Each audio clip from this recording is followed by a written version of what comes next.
क्या हो अगर आप एक बेकार सा और नल्ला बेरोजगार लड़का हो, जहाँ पर आप असल में एक फैक्ट्री में गार्ड का काम करते हो, लेकिन एक दिन अगर आपको एक लड़की बेहोश हालत में मिले, जहाँ पर आप बिना कुछ सोचे समझे उसको एक प्रिंस की तरह किस करो, जिस वजह से वो जाग जाए। और ये चीज जानने के बाद अगर वो लड़की बाद में जाकर आपके गाल पे 2 थप्पड़ मार दे, और आगे चलकर अगर आपको पता चले कि वो किसके वजह से आपके अंदर मैजिक पावर आ गया है, तो फिर क्या होगा? तो क्या वो लड़की से पावर लेने के बावजूद भी वो लड़की आपको छोड़ देगी या फिर नहीं? कहानी के स्टार्टिंग में हम लोग ली नाम का एक सेक्सी लड़की को देखते हैं जो कि एक जहाँ पर जा रही थी, जहाँ पर वो जल्दी से अपने पार के मदद से एक गेट को खोल लेती है। और दूर से हम लोग एक बंदे को देखते हैं जो कि कंप्यूटर पर गेम खेल रहा था, लेकिन तभी अचानक से उस जगह पर लाइट चला जाता है। और यहाँ पर लाइट इसलिए गया था क्योंकि आज मौसम काफी ज्यादा खराब था, जहाँ पर हमें पता चलता है कि ये बंदा तो असल में यहाँ का गार्ड था, जहाँ पर वो खुद न जाकर अपने टीममेट से कहने लग जाता है कि जाओ ऊपर पे जाकर चेक करके आओ कि कहीं लाइट वायर के वजह से तो नहीं गया है। उसका ये बात को सुनकर तो हमारा एमसी ऊपर पर बिल्कुल भी जाना नहीं चाहता था, लेकिन उसको ना चाहते हुए भी यहाँ से जाना ही पड़ता है। लेकिन जब भी वो ऊपर का गेट खोलने के लिए जाता है, उसको पता चलता है कि गेट का ताला तो टूटा हुआ है। इस वजह से तो यहाँ पर उसको ऐसा लग रहा था कि शायद इस जगह पर कोई चोर घुस के आया है। और आगे जब भी वो बाहर जाकर देखता है, वो आसमान पर एक लड़की को देखता है जो कि आसमान पर उड़ रही थी। और हमारे एमसी की वजह से तो यहाँ पर ली का ध्यान भटक गया था। इसी वजह से तभी अचानक से ली के ऊपर एक बिजली आकर गिरता है, और ये बिजली गिरने की वजह से तो वो वहाँ पर ही बेहोश हो गई थी। उसको बेहोश पड़ा हुआ देखकर तो हमारा एमसी उसको इग्नोर मारने की काफी ज्यादा कोशिश कर रहा था, लेकिन वो इतना ही ज्यादा सेक्सी था जिस वजह से वो उसको छोड़ ही नहीं पा रहा था। और पता नहीं उस टाइम पे उसके दिमाग में क्या आता है, जिस वजह से वो सीधा जाकर उसको किस कर लेता है। और किस करने के तुरंत ही बाद तो यहाँ पर ली के अंदर से काफी ज्यादा रोशनी निकल रहा था, लेकिन तभी अचानक से ली सपने पे अपने मॉम को देखती है, जहाँ पर उसकी मॉम अचानक से वहाँ पर ही गायब हो जाती है। ये देखकर तो यहाँ पर ली काफी ज्यादा डर गई थी, जिस वजह से वो अपने मॉम की तरफ भागने लग जाती है। लेकिन तभी अचानक से देखते देखते सा कुछ ब्लैंक हो जाता है, और तभी हमें प्रेजेंट का सीन दिखाया जाता है, जहाँ पर हमारा एमसी अभी भी ली को किस कर रहा था। और आगे जब भी वो अपने आंखें को खोलता है, उस जगह पर तो ली काफी ज्यादा गुस्से में लग रही थी, और उसका ये सा कोई हरकत के वजह से ली उसको सीधा एक थप्पड़ मारती है, जहाँ पर हमारा एमसी उससे कहने लग जाता है कि मैं समझा सकता हूँ कि आखिरकार यहाँ पर क्या हुआ था, और वैसे भी मैं तुम्हारे चक्कर में अपना पहला किस को खोया हूँ। उसका ये बात को सुनकर तो ली हद से ज्यादा गुस्से में आ गई थी, जहाँ पर वो रोती हुई कहने लग जाती है कि क्या तुम ये बोलना चाहते हो कि मैं अपना पहला किस नहीं खोया? ये कहकर आगे वो उसके दूसरे गाल पे थप्पड़ मारकर वहाँ से जाने लगती है, जहाँ पर वो उससे कहने लग जाती है कि दोबारा तुम मेरे सामने दिख मत जाना। और आगे लिए घर जाते हुए अपने मन में कहने लग जाती है कि कल्टीवेटर में बस फालतू का कानून होता है और बाकी नॉर्मल लोगों को तो बस मर जाना होता है। और वैसे भी आज मेरा लक काफी ज्यादा खराब था कि मैं हेवनली ट्रिबुलेशन नहीं कर पाई, लेकिन तभी अचानक से उसका पहाड़ उसके ऊपर हावी होने लग जाती है। ये देखकर तो यहाँ पर उसको भी समझ नहीं आ रहा था कि आखिरकार ये सा कुछ उसके साथ क्या हो रहा है, क्योंकि अगर ऐसा ही चलता रहा तो उसका सालों की मेहनत बर्बाद हो जाएगा। और आगे हम लोग ये देखते हैं कि कुछ ही देर के अंदर ही वो दोबारा नॉर्मल हो जाता है, जो देखकर आगे वो अपने घर जाते हुए कहने लग जाती है कि मुझे ये सारा कुछ ठीक करना पड़ेगा। और दूसरा जब भी हमारा एमसी सोने की कोशिश करता है, उसको तो वहाँ पर काफी ज्यादा गर्मी लग रहा था, और तभी अचानक से उसके रूम से काफी ज्यादा रोशनी निकलने लग जाता है। फिर अगले दिन का सीन दिखाया जाता है, और आज तो हमारा एमसी का नजर काफी ज्यादा तेज हो गया था, और यहाँ पर तो उसको काफी दूर से भी सनी लियोनी का बैनर साफ साफ दिखाई दे रहा था। शाबाश बेटा,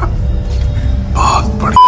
और तभी अचानक से हमारा एमसी उस जगह पर वही लड़की को देखता है जिसे कि वो कल मिला था, जहाँ पर अचानक से उसके सामने एक बंदा आकर उसको प्रपोज कर देता है। लेकिन यहाँ पर लीवी थोड़े ना कम थी, वो उसको इग्नोर मारती हुए सिग्मा की तरह चुपचाप वहाँ से जाने लगती है। और दूसरे हम लोग हमारा एमसी को देखते हैं जो कि दूर से ये सा कुछ देख रहा था, और तभी अचानक से हम लोग आसमान पर एक आग को देखते हैं जो कि कहने लग जाता है कि मुझे और एक नया कल्टीवेटर मिल गया, बस अब मुझे तुम्हारा एबिलिटी को चेक करना है कि तुम कितना ज्यादा स्ट्रॉन्ग हो। ये कहकर वो देखते देखते अचानक से गायब हो जाता है। और दूसरा हम लोग वही बंदे को देखते हैं जो कि ली को अपने साथ सिनेमा हॉल ले जाना चाहता था, जिस पर ली ये बताकर वहाँ से चली जाती है कि आज असल में मुझे किसी और से मिलने जाना है। उन दोनों का ये साको हरकत को देखकर तो हमारा एमसी मजे ले रहा था। और तभी हम लोग एक लड़की को देखते हैं जो कि कॉल पर अपने दोस्त से बातें कर रही होती है, लेकिन तभी अचानक से उसके ऊपर सनी लियोनी का वही बैनर गिरने वाला होता है। ये देखकर तो वहाँ पर सभी लोग डर के मारे भाग गए थे, लेकिन वो लड़की अभी भी पैनिक की वजह से वहाँ पर ही खड़ी हुई थी। ये देखकर तो हमारा एमसी सीधा उसको उसको बचाने के लिए जा रहा था, लेकिन इस चीज का कोई भी फायदा नहीं है क्योंकि वो तो काफी ज्यादा लेट हो चुका था। लेकिन तभी अचानक से उसका पावर एक्टिवेट हो जाता है और ठीक टाइम पे वो उसको बचा लेता है और उसको ये सब कुछ करते हुए तो वो लड़की देख लिया था। और तभी देखते देखते इतने में ही अपना पावर का इस्तेमाल करने की वजह से वो वहाँ पर ही बेहोश हो जाता है। और आगे जब भी उसको होश आता है उसके सामने तो ली थी और यहाँ पर तो ली उसको सेड्यूस करने की कोशिश कर रही थी, जहाँ पर वो उसके ऊपर चढ़ने लगती है उसके साथ वो सारा कुछ करने के लिए। लेकिन हमारा एमसी भी तो सिग्मा था, वो उसका बात थोड़ी ना मानने वाला था, जहाँ पर वो शर्माती हुए कहने लग जाता है कि क्या तुम ये करना बंद करोगे। उसका ये बात को सुनकर आगे ली भी रुक जाती है, जहाँ पर वो उससे कहने लगती है कि जल्दी से मेरी चीज मुझे वापस करो, तुमने मेरा पावर को चुराया है। उसका ये बात को सुनकर तो यहाँ पर हमारा एमसी को कुछ भी समझ नहीं आ रहा था, जहाँ पर वो कहने लग जाता है कि मैं बस एक सिक्योरिटी गार्ड हूँ, इसी वजह से मुझे इसके बारे में कुछ भी नहीं पता। उसका ये बात को सुनकर ली जल्दी से अपना पावर को रिलीज करती है उसको धमकाने लग जाती है कि मैं असल में एक हिडन कल्टीवेटर हूँ और मेरा नाम ली मुजी है और अभी तुम्हारे पास बस दो ही रास्ते बचे हुए हैं, पहला कि जल्दी से मेरे हाथों यहाँ पर मारे जाओ और दूसरा मेरे साथ कल्टीवेट करो जिससे कि तुम एक इमोर्टल बन जाओगे। फिर कुछ देर बाद का सीन दिखा जाता है और यहाँ पर तो वो दोनों एक लिफ्ट पर थे, जहाँ पर बाहर का दुनिया को देखकर हमारा एमसी कहने लग जाता है कि सच में ये कितना ज्यादा खूबसूरत है। ली पूछती है कि क्या तुम सच में ये काम करना चाहते हो, क्योंकि अगर तुम सच में ये काम करना चाहते हो तो इससे आगे काफी ज्यादा डार्कनेस है। वो कहता है कि मैं सच में ये काम को करना चाहता हूँ क्योंकि मैं अपने पार के मदद से डार्कनेस में फंसे हुए लोगों को बचाना चाहता हूँ। और आगे वो दोनों एक बिल्डिंग के टॉप फ्लोर पर चले जाते हैं, जहाँ पर ली उससे कहने लग जाती है कि अगर तुमको अपना पावर जल्दी से चाहिए तो जल्दी से ये छत से नीचे कूद जाओ, क्योंकि अगर तुम सच में जीना चाहते हो तो ऑटोमेटिकली तुम्हारा पावर भी एक्टिवेट हो जाएगा, लेकिन अगर तुम जीने का इच्छा नहीं रखते हो तो तुम वहाँ पर ही मारे जाओगे। और अगर तुमको अपना पावर जल्दी से नहीं मिला तो दूसरा कल्टीवेटर आकर तुमको मार डालेंगे। उसका ये सा कुछ बातें को सुनकर तो हमारे एमसी के पास भी कुछ भी रास्ता नहीं था, लेकिन यहाँ पर तो वो इस तरीके से नीचे कूदकर मरना नहीं चाहता था। लेकिन तभी इतने में उसके पास ली आकर उसको धक्का मारने से पहले ये कहती है कि तुम जरा डरो मत, हम दोनों फिर मिलेंगे। ये के करीब वो उसको धक्का मार देती है और आगे हमारा एमसी नीचे गिरते हुए तो अपना पावर का एक्टिवेट करने की काफी ज्यादा कोशिश कर रहा था, लेकिन काफी कोशिश करने के बावजूद भी उसका पावर बिल्कुल भी एक्टिवेट नहीं होता, जहाँ पर वो रोते हुए अपने मन में कहने लग जाता है कि लगता है अब मैं यहाँ पर ही मरने वाला हूँ। लेकिन तभी वो वहाँ पर अपने सामने ली को देखती है जो कि उसके तरफ ही आ रही थी, जहाँ पर वो उसको हक करती हुए कहने लग जाती है कि मैं भी तुम्हारे साथ ही मरूंगी। और आगे वो लोग ऐसे नीचे गिरने वाले होते हैं, लेकिन तभी अचानक से हमारा एमसी का पावर एक्टिवेट हो जाता है, जहाँ पर वो अपने उंगली की मदद से ली को दोबारा ऊपर लेकर जाता है, जहाँ पर वो हंसती हुए ली से कहने लग जाता है कि अब हमें ट्रेन पकड़ने की बिल्कुल भी जरूरत नहीं है। उसका ये बात को सुनकर ली उसको बिल्डिंग पर पटकती हुए कहने लग जाती है कि न जरा खुश होने की बिल्कुल भी जरूरत नहीं है और अभी तो बस खेल शुरू हुआ है, इसी वजह से तुमको डरना चाहिए। अगर मैं सच कहूँ तो कल्टीवेशन की दुनिया एक घने जंगल की तरह है और उस जगह पर जितने भी कल्टीवेटर रहते हैं वो उस जंगल के बेस्ट है, जहाँ पर वो लोग हमेशा अंधेरों में छुपे रहते हैं और वो लोग ऐसा इसलिए करते हैं ताकि किसी को भी पता न चले कि वो लोग आखिरकार कहाँ और किस जगह पर है। और अगर किसी को भी एक कमजोर कल्टीवेटर मिल जाता है तो वो उसको वहाँ पर ही खत्म कर देते हैं। और अगर एक दिन कोई कल्टीवेटर अगर उस जगह पर रोशनी कर देगा तो सभी बाहर निकल के आ जाएंगे, जहाँ पर सभी एक दूसरे से फाइट करके एक दूसरे को ही खत्म कर देंगे। और अगर कभी भी तुम अपना रूप किसी को भी दिखाओगे तो मेरी जगह पर यहाँ पर कोई और होगा। और तभी हम लोग कल्टीवेटर का मास्टर को देखते हैं जो कि कहने लग जाता है कि एक ही दिन में ये जूजी लेवल पर पहुंच गया, सच में ये काफी ज्यादा बेहतरीन है। और आगे वो रूरू नाम का एक कल्टीवेटर को बुलाते हुए कहने लग जाता है कि जल्दी से तुम वो पहाड़ के बंदे को ढूंढ कर उससे फाइट करो और अगर वो कमजोर होगा तो तुम वहाँ पर ही उसको खत्म कर देना और याद रखना कि इसके बारे में किसी को भी पता चलना नहीं चाहिए। फिर अगले दिन का सीन दिखाया जाता है और जब भी ली और हमारा एमसी एक साथ वहाँ से जा रहे होते हैं तभी अचानक से इतने में उस जगह पर वही बंदा आ जाता है जो कि उसको मूवी के लिए पूछा था, जहाँ पर वो उसको मूवी के लिए दोबारा पूछने लगता है। उसका ये बात को सुनकर ली उससे कहने लग जाती है कि हम लोग अभी अभी होटल से वो सारा कुछ करके आए हैं और इसी वजह से मैं काफी ज्यादा थक चुकी हूँ और इसी वजह से मैं तुम्हारे साथ किसी और दिन मूवी देखने के लिए चाहूंगी। होटल पे वो सारा कुछ करने के बारे में सुनकर तो वो काफी ज्यादा परेशान हो गया था, क्योंकि वो तो असल में सबसे पहले ली के साथ वो सारा कुछ करना चाहता था, लेकिन हमारे एमसी ने उससे उसका ड्रीम को चुरा लिया, जिस वजह से तो वो यहाँ पर काफी ज्यादा गुस्से में आ गया था, जहाँ पर वो अंदर सीधा जाकर हमारे एमसी को सीधा एक मुक्का मारने वाला होता है। लेकिन तभी ठीक टाइम पे ली आकर उसको थप्पड़ मारकर उससे कहने लगती है कि ये असल में मेरा बॉयफ्रेंड है और इसको मारने का हक बस मेरा है, इसी वजह से अगर अगली बार से तुम इसके ऊपर हाथ उठाने की कोशिश करोगे तो मैं तुम्हारा गोटिया तोड़ दूंगी। ये कहकर ही आगे वो अपना एमसी को लेकर वहाँ से निकल लेती है। फिर कुछ देर बाद का सीन दिखाया जाता है और यहाँ पर तो वो दोनों एक कैफे में बैठे हुए थे और जब भी ली उसके पास ये पुराना फोन को देखती है यहाँ पर तो वो काफी ज्यादा गुस्से में आ गई थी, क्योंकि इतना मॉडल दुनिया पर भी वो अभी भी इतना अपना पुराना फोन यूज कर रहा है, जहाँ पर वो उससे कहने लग जाती है कि इसमें तो ब्राउजर भी नहीं होगा, तो आखिरकार तुम रात में वो सारा कुछ कैसे कर लेते हो। इसी वजह से ली उसको एक नया फोन देते हुए कहने लग जाती है कि इसमें तुम हर दिन मेरा फोटो को देखकर वो सा कुछ कर लेना, और ये फोन के मदद से मुझे तुम्हारे साथ बात भी करने का मौका मिल जाएगा। उसका ये बात को सुनकर तो हमारा एमसी काफी ज्यादा रोने वाला था, ऐसा इसलिए क्योंकि किसी ने भी आज तक उसको इतना महंगा गिफ्ट नहीं दिया। और तभी अचानक से उसको ली का वही बात याद आता है, कैसे में पावरफुल कल्टीवेटर कमजोर कल्टीवेटर को मार देते हैं। इसी वजह से आगे वो ली से पूछने लगता है कि तुम भी तो एक कल्टीवेटर हो ना, तो फिर आखिरकार तुमने मुझे क्यों नहीं मारा। वो बताती है कि असल में मेरा पावर का आधा हिस्सा तुम्हारे अंदर चला गया है, और अगर मैं तुमको मार दिया तो पूरी दुनिया खतरे में आ सकती है, और वैसे भी पावर का लेन देन बस फैमिली में ही हो सकता है। उसका ये बात को सुनकर हमारा एमसी सीधा उसके कान पर जाकर उससे पूछने लगता है, तो क्या आज हम लोग कल्टीवेट कर सकते हैं। उसका ये बात को सुनकर तो यहाँ पर ली पूरा ही चुप हो गई थी। उसको इतना चुपचाप देखकर हमारा एमसी उससे माफी मांगते हुए चुपचाप वहाँ से जाने लगता है, लेकिन तभी अच्छा से ली उसका हाथ को पकड़ती हुए कहने लग जाती है कि हम लोग यहाँ से भी स्टार्ट कर सकते हैं। ये कहकर आगे वो उसको अपने साथ ले जाने लगती है, जो देखकर दूर से हमारा एमसी हमने उनमें कहने लग जाता है कि मुझे असल में हमेशा ली के साथ रहना काफी ज्यादा पसंद है। और दूर से हम लोग रूही को देखते हैं जो कि अपने पार के मदद से एक कल्टीवेटर को खत्म कर देता है, जो करने के बाद ही आगे वो कहने लग जाती है कि मुझे ये सब कुछ करने में काफी ज्यादा मजा आता है। फिर अगले दिन का सीन दिखाया जाता है जहाँ पर रूही आसपास एक कल्टीवेटर को ढूंढ रहा था, जहाँ पर हमें पता चलता है कि वो तो असल में यहाँ पर हमारा एमसी को ढूंढने के लिए आया था, और इस जगह पर तो काफी सारे लोग थे, जिस वजह से रूही को समझ नहीं आ रहा था कि आखिरकार वो कैसे उसको ढूंढेगा। लेकिन तभी अचानक से उसको एक आइडिया आता है, जहाँ पर वो सोशल मीडिया पर अपने हॉट पिक के मदद से सबको बहलाने की कोशिश करने लगती है, और आगे वो काफी सारे लड़कों के साथ डेट पर जाती है, लेकिन उनमें से तो किसी के अंदर भी उसको मैजिक महसूस ही नहीं हो रहा था। इसी वजह से आगे रूही ऐसे ही काफी सारे लड़कों का पिटाई कर देती है, और आगे उसको बिल्कुल भी समझ नहीं आ रही थी कि वो इतना क्यूट होने के बावजूद भी आखिरकार हमारा एमसी उसके पास क्यों नहीं आ रहा है। मतलब बहन को पता ही नहीं है कि हमारा एमसी कोई नॉर्मल इंसान नहीं है, बल्कि वो एक सिग्मा है।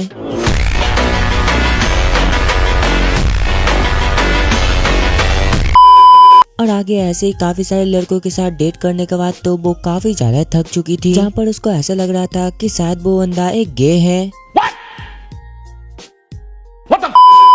और दूसरा हम लोग हमारा एमसी को देखते हैं जो कि ली से बातें कर रहा था, लेकिन तभी वो ये देखता है कि उसका टीममेट तो कंप्यूटर पर किसी लड़की के साथ बातें कर रहा था, जो करने के तुरंत ही बाद वो जल्दी से चुपचाप वहाँ से निकल लेता है। और उसको देखकर तो यहाँ पर हमारे एमसी को ऐसा लग रहा था कि शायद उसको कोई कंट्रोल करके रखा है, और यहाँ पर तो उसको अपना टीममेट का काफी ज्यादा फिक्र हो रहा था, जिस वजह से वो उसका पीछे चला जाता है। जहाँ पर हम लोग ये देखते हैं कि उसका टीममेट तो असल में रूही से ही मिलने के लिए आया था, और आगे जब रूही को पता चलता है कि उसके अंदर कोई भी मैजिक पावर नहीं है, इसी वजह से आगे वो चुपचाप वहाँ से जाने लगती है। लेकिन इसके बावजूद भी तो यहाँ पर उसका टीममेट बार बार उसका पीछे करे जा रहा था। इसी वजह से आगे रूही गुस्से में आकर उसको एक पंच मारती है। इस वजह से तो वो काफी दूर जाकर गिरने वाला था, लेकिन ठीक टाइम पे हमारा एमसी आकर उसको बचा लेता है। उसका पार को देखकर तो यहाँ पर रूही को भी समझ आ गई थी कि वो असल में कल्टीवेटर है। और दूसरा हम लोग हमारा एमसी का वो टीममेट को देखते हैं, और यहाँ पर तो वो काफी उल्टा सीधा हरकत कर रहा था कि तू मेरा जान बचा है, इसी वजह से चल हम दोनों शादी कर लेते हैं और बाद में 10-20 बच्चा पैदा करेंगे और काफी ज्यादा एंजॉय करेंगे। ये सुनकर तो मुझे ऐसा लग रहा है कि उसका टीममेट असल में एक गे है।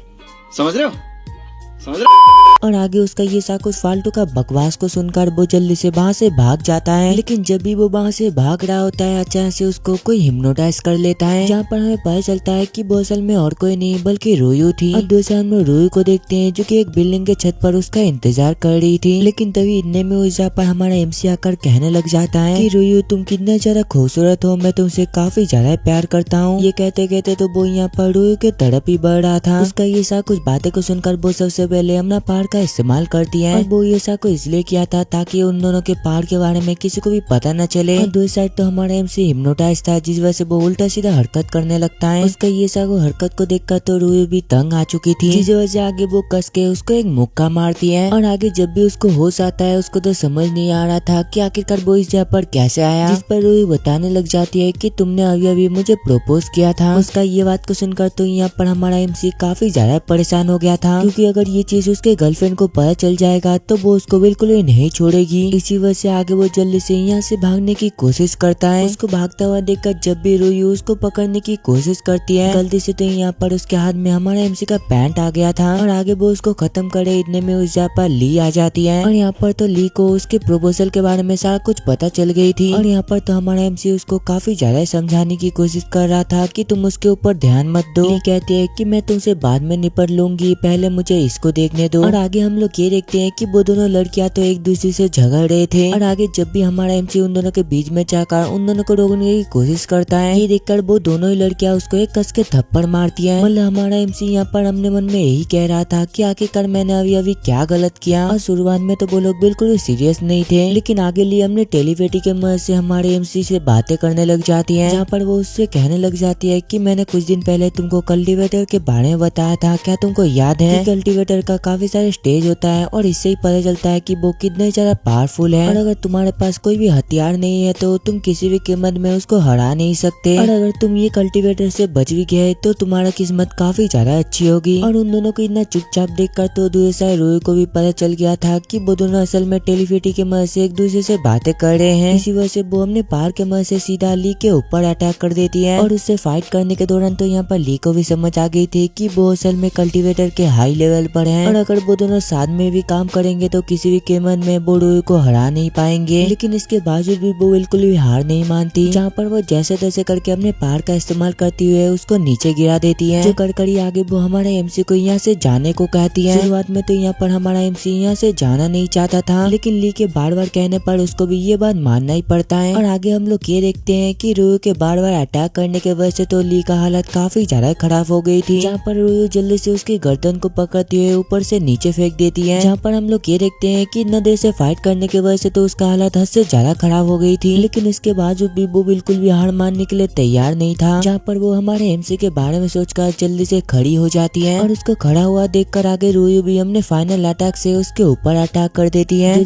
दूसरा ली भी हमने पार के मदद से उसके अटैक को रोकने की कोशिश कर रही थी। इतना खतरनाक सिचुएशन के बावजूद भी वो हमारे एमसी के बारे में सोची जा रही थी। और दूसरा हम लोग हमारा एमसी को देखते हैं जो कि वहाँ से भाग रहा था, लेकिन तभी अचानक से उसको रियलाइज होता है कि रोयू ली से काफी ज्यादा ताकतवर है, जहाँ पर ली किसी भी कीमत में उसको हरा नहीं पाएगी। ये सोचकर तो वो काफी ज्यादा परेशान हो गया था, जहाँ पर उसको समझ नहीं आ रहा था कि आखिरकार वो अभी क्या करेगा। दूसरे हम लोग रोयू का मास्टर को देखते हैं और यहाँ पर तो वो एक कल्टीवेटर को खत्म करने के बाद उसके शरीर का सारा ब्लड पी गया था, जहाँ पर हमें पता चलता है कि वो तो असल में रोय का भी ब्लड पीना चाहता है। ऐसा इसलिए है क्योंकि वो तो कल्टीवेटर के हाई स्टेज में पहुंचने वाले थे। और दूसरे हम लोग ली को देखते हैं जो कि रोय का अटैक ज्यादा देर तक रोक नहीं पाती, जिस वजह से वो काफी दूर जाकर गिरती है। और आगे रोय उसको खत्म करने से पहले उससे कहने लग जाती है कि क्या वो लड़का तुम्हारा बॉयफ्रेंड था? वो लड़के ने तो यहाँ पर तुमको अकेला छोड़कर जल्दी से यहाँ से भाग गया, इसी वजह से तुमको शर्म आनी चाहिए। जिस पर ली कहने लग जाती है कि तुम ये चीज कभी भी समझ नहीं सकते। उसका ये बात को सुनकर तो यहाँ पर रोयू काफी ज्यादा गुस्से में आ गई थी, इसी वजह से आगे वो हमने पार के मदद से उसके ऊपर अटैक कर देती है। और ये देखकर तो यहाँ पर ली को ऐसा लग रहा था कि शायद वो मरने वाली है, इसी वजह से वो जल्दी से हमने आंखें को बंद कर लेती है। लेकिन कुछ सेकंड बाद जब भी वो हमने आंखें को खोलती है वो तो यहाँ पर काफी ज्यादा डर गई थी और इतने में वो काफी ज्यादा रोने लग जाती है, क्योंकि ये बार तो यहाँ पर हमारा एमसी का आर पार चला गया था। और आगे ली काफी ज्यादा रोती हुई उससे पूछने लग जाती है कि आखिरकार तुम यहाँ पर क्यों आए? वो कहता है कि क्या तुम्हें सच में लगता है कि मैं तुमको यहाँ पर अकेला छोड़ता? उसका ये बात को सुनकर तो यहाँ पर ली काफी ज्यादा रोने लग गई थी, जहाँ पर अचानक से उसको अपने बचपन के बारे में याद आ जाती है, जहाँ पर बचपन में उसके मॉम ने उससे ये कहा था कि तुम फ्यूचर में जाकर जिससे भी शादी करोगे वो हमेशा तुम्हारा ध्यान रखेगा और जो कोई भी तुमको चोट पहुँचाने की कोशिश करेगा वो सबसे पहले आगे आकर तुम्हारा रक्षा करेगा। फिर प्रेजेंट का सीन दिखाया जाता है, जहाँ पर ली कहने लग जाती है कि मैं काफी ज्यादा खुश हूँ कि मैं तुमसे मिली, लेकिन तभी रोयू एक लात मारकर रिंग जोंग को दूर फेंक देती है, जो देखकर ली जल्दी से उसके पास जाकर रोते हुए कहने लग जाती है कि तुम मरना मत। उन दोनों का ये सा कुछ बातें को सुनकर तो यहाँ पर रोयू काफी ज्यादा गुस्से में आ गई थी, इसी वजह से आगे वो ली के ऊपर भी अटैक कर उसको दूर फेंक देती है। ये देखकर तो हमारा एमसी भी उसको काफी ज्यादा बचाने की कोशिश कर रहा था, लेकिन वो काफी कोशिश करने के बावजूद भी उसको बचा नहीं पाता। लेकिन तभी अचानक से वो वहाँ पर ही बेहोश हो जाता है और उसका फोन ग्लिच होने लगता है। लेकिन आगे जब भी हमारा एमसी हमने आंखें को खोलता है वो तो एक अलग ही जगह पर था, जहाँ पर वो ये देखता है कि उसके सामने तो एक कल्टीवेटर बैठा हुआ था और उसको यहाँ पर देखकर आगे वो कल्टीवेटर उससे पूछने लग जाता है कि आखिरकार तुम यहाँ पर कैसे आए? लगता है तुम लाइफ और डेथ के बीच में अटके पड़े हो। और तभी हमें पता चलता है कि ये बंदा असल में ली के पूर्वज है, जहाँ पर उसने अपने पावर के मदद से आसमान काट कर डार्क स्काई नाम का एक हथियार बनाया था। और आगे जब भी इनको पता चलता है कि इंगजोंग असल में ली का फ्यूचर हस्बैंड है, इसी वजह से आगे वो हमारे एमसी का काफी ज्यादा मदद करते हैं, जहाँ पर वो उसको एक ब्रेसलेट देते हैं जिसके अंदर काफी सारा मैजिक पावर था, जहाँ पर वो कल्टीवेटर जाने से पहले उससे ये कहता है कि धीरे धीरे करके मेरा पावर खत्म हो रहा है, इसी वजह से मैं तुम्हारा इतना ही मदद कर सकता हूँ और याद रखना कि तुम इस चीज का 1 मिनट तक ही इस्तेमाल कर सकते हो। ये कहकर ही आगे वो जल्दी से वहाँ से चले जाते हैं। प्रिजन का सीन दिखाया जाता है जहाँ पर ली हमारे एमसी को याद करती हुए काफी ज्यादा रो रही थी। तभी इनने में हमारे एमसी के अंदर से काफी खतरनाक पावर रिलीज होने लगता है। उसका इतना खतरनाक पावर को देखकर तो यहाँ पर रूही भी काफी ज्यादा डर गई थी। और आगे हमारा एमसी जल्दी से ली को आसमान पर लेकर जाता है और सच में वो तो यहाँ पर काफी ज्यादा पावरफुल लग रहा था। ऐसा लग रहा था कि वो तो असल में यहाँ पर सुपर सैन को एक्टिवेट कर लिया है। और उसको इतना पावरफुल देखकर तो यहाँ पर रूही को भी समझ नहीं आ रही थी कि आखिरकार वो इतना ज्यादा पावरफुल कैसे हो गया, जहाँ पर उसको ऐसा लग रहा था कि वो तो असल में उसके मास्टर के लेवल पर है। और आगे जब भी रूही उसके ऊपर अटैक करने की कोशिश करती है, हमारा एमसी यहाँ पर इतना ज्यादा पावरफुल हो गया था, वो अपने एक ही उंगली के मदद से उसके अटैक को रोक लेता है। उसको ऐसा करते हुए दिक्कत यहाँ पर रूही को भी समझ आ गई थी कि वो उससे बिल्कुल भी जीत नहीं सकती। इसी वजह से आगे वो हमारे एमसी के हाथ से मरने से अच्छा सुसाइड करने के बारे में डिसाइड करती है। लेकिन ठीक टाइम पे हमारा एमसी जाकर उसको बचा लेता है, जहाँ पर वो उससे कहने लगता है कि तुम तो बस एक फाइट हारे हो, तो इसमें मरने की क्या बात है, और अगर तुम चाहते तो यहाँ से भाग सकते थे, तो आखिरकार तुमने ये क्यों नहीं किया। ये कहते कहते आगे वो उसको पकड़कर ऊपर लेकर आता है। उसका ये सा कुछ बातें को सुनकर तो यहाँ पर रूही काफी ज्यादा गुस्से में आ गई थी। इसी वजह से आगे वो हमारे एमसी को उल्टा सीधा कहकर चुपचाप वहाँ से चली जाती है। और उसके जाने के बाद आगे ली उसके कान को पकड़ती हुए उससे पूछने लग जाती है कि आखिरकार ये सब क्या था। वो कहता है कि मेरा बचपन का सपना था एक हीरो बनने का, और फाइनली तुम्हारा जान बचाने के बाद मुझे ऐसा लग रहा है कि मैं एक हीरो हूँ। जिस पर ली उसको पंच मार कर कहने लग जाती है कि बकवास करना बंद करो, और वैसे भी मुझे तुमसे कुछ बातें करनी है, इसी वजह से तुम जल्दी से मेरे साथ चलो। फिर कुछ देर बाद का सीन दिखाया जाता है जहाँ पर ली उससे पूछने लग जाती है कि आखिरकार तुम्हारा अचानक से पावर कैसे बढ़ गई। और तभी हमें पता चलता है कि हमारे एमसी को तो यहाँ पर कुछ भी याद नहीं था। इसी वजह से आगे वो एक कहानी बनाती हुए कहने लग जाता है कि मैं बस भगवान से प्रे कर रहा था और अचानक से मेरे सामने एक गॉड आकार मुझे ये पावर दिया, जिस वजह से मैं उस टाइम पे हद से ज्यादा पावरफुल बन गया था। उसका ये सा कुछ बातें को सुनकर तो यहाँ पर ली को ये बात बकवास लग रही थी, लेकिन उसको तो यहाँ पर समझ आ गई थी कि इंगजोंग के अंदर कुछ तो है, जिस वजह से उसको अचानक से ये पावर मिल गया। और उसके पावर के बारे में तो यहाँ पर खुद इंगजोंग को भी पता नहीं है। और आगे ली जल्दी से उसको बांध देती है, जो कर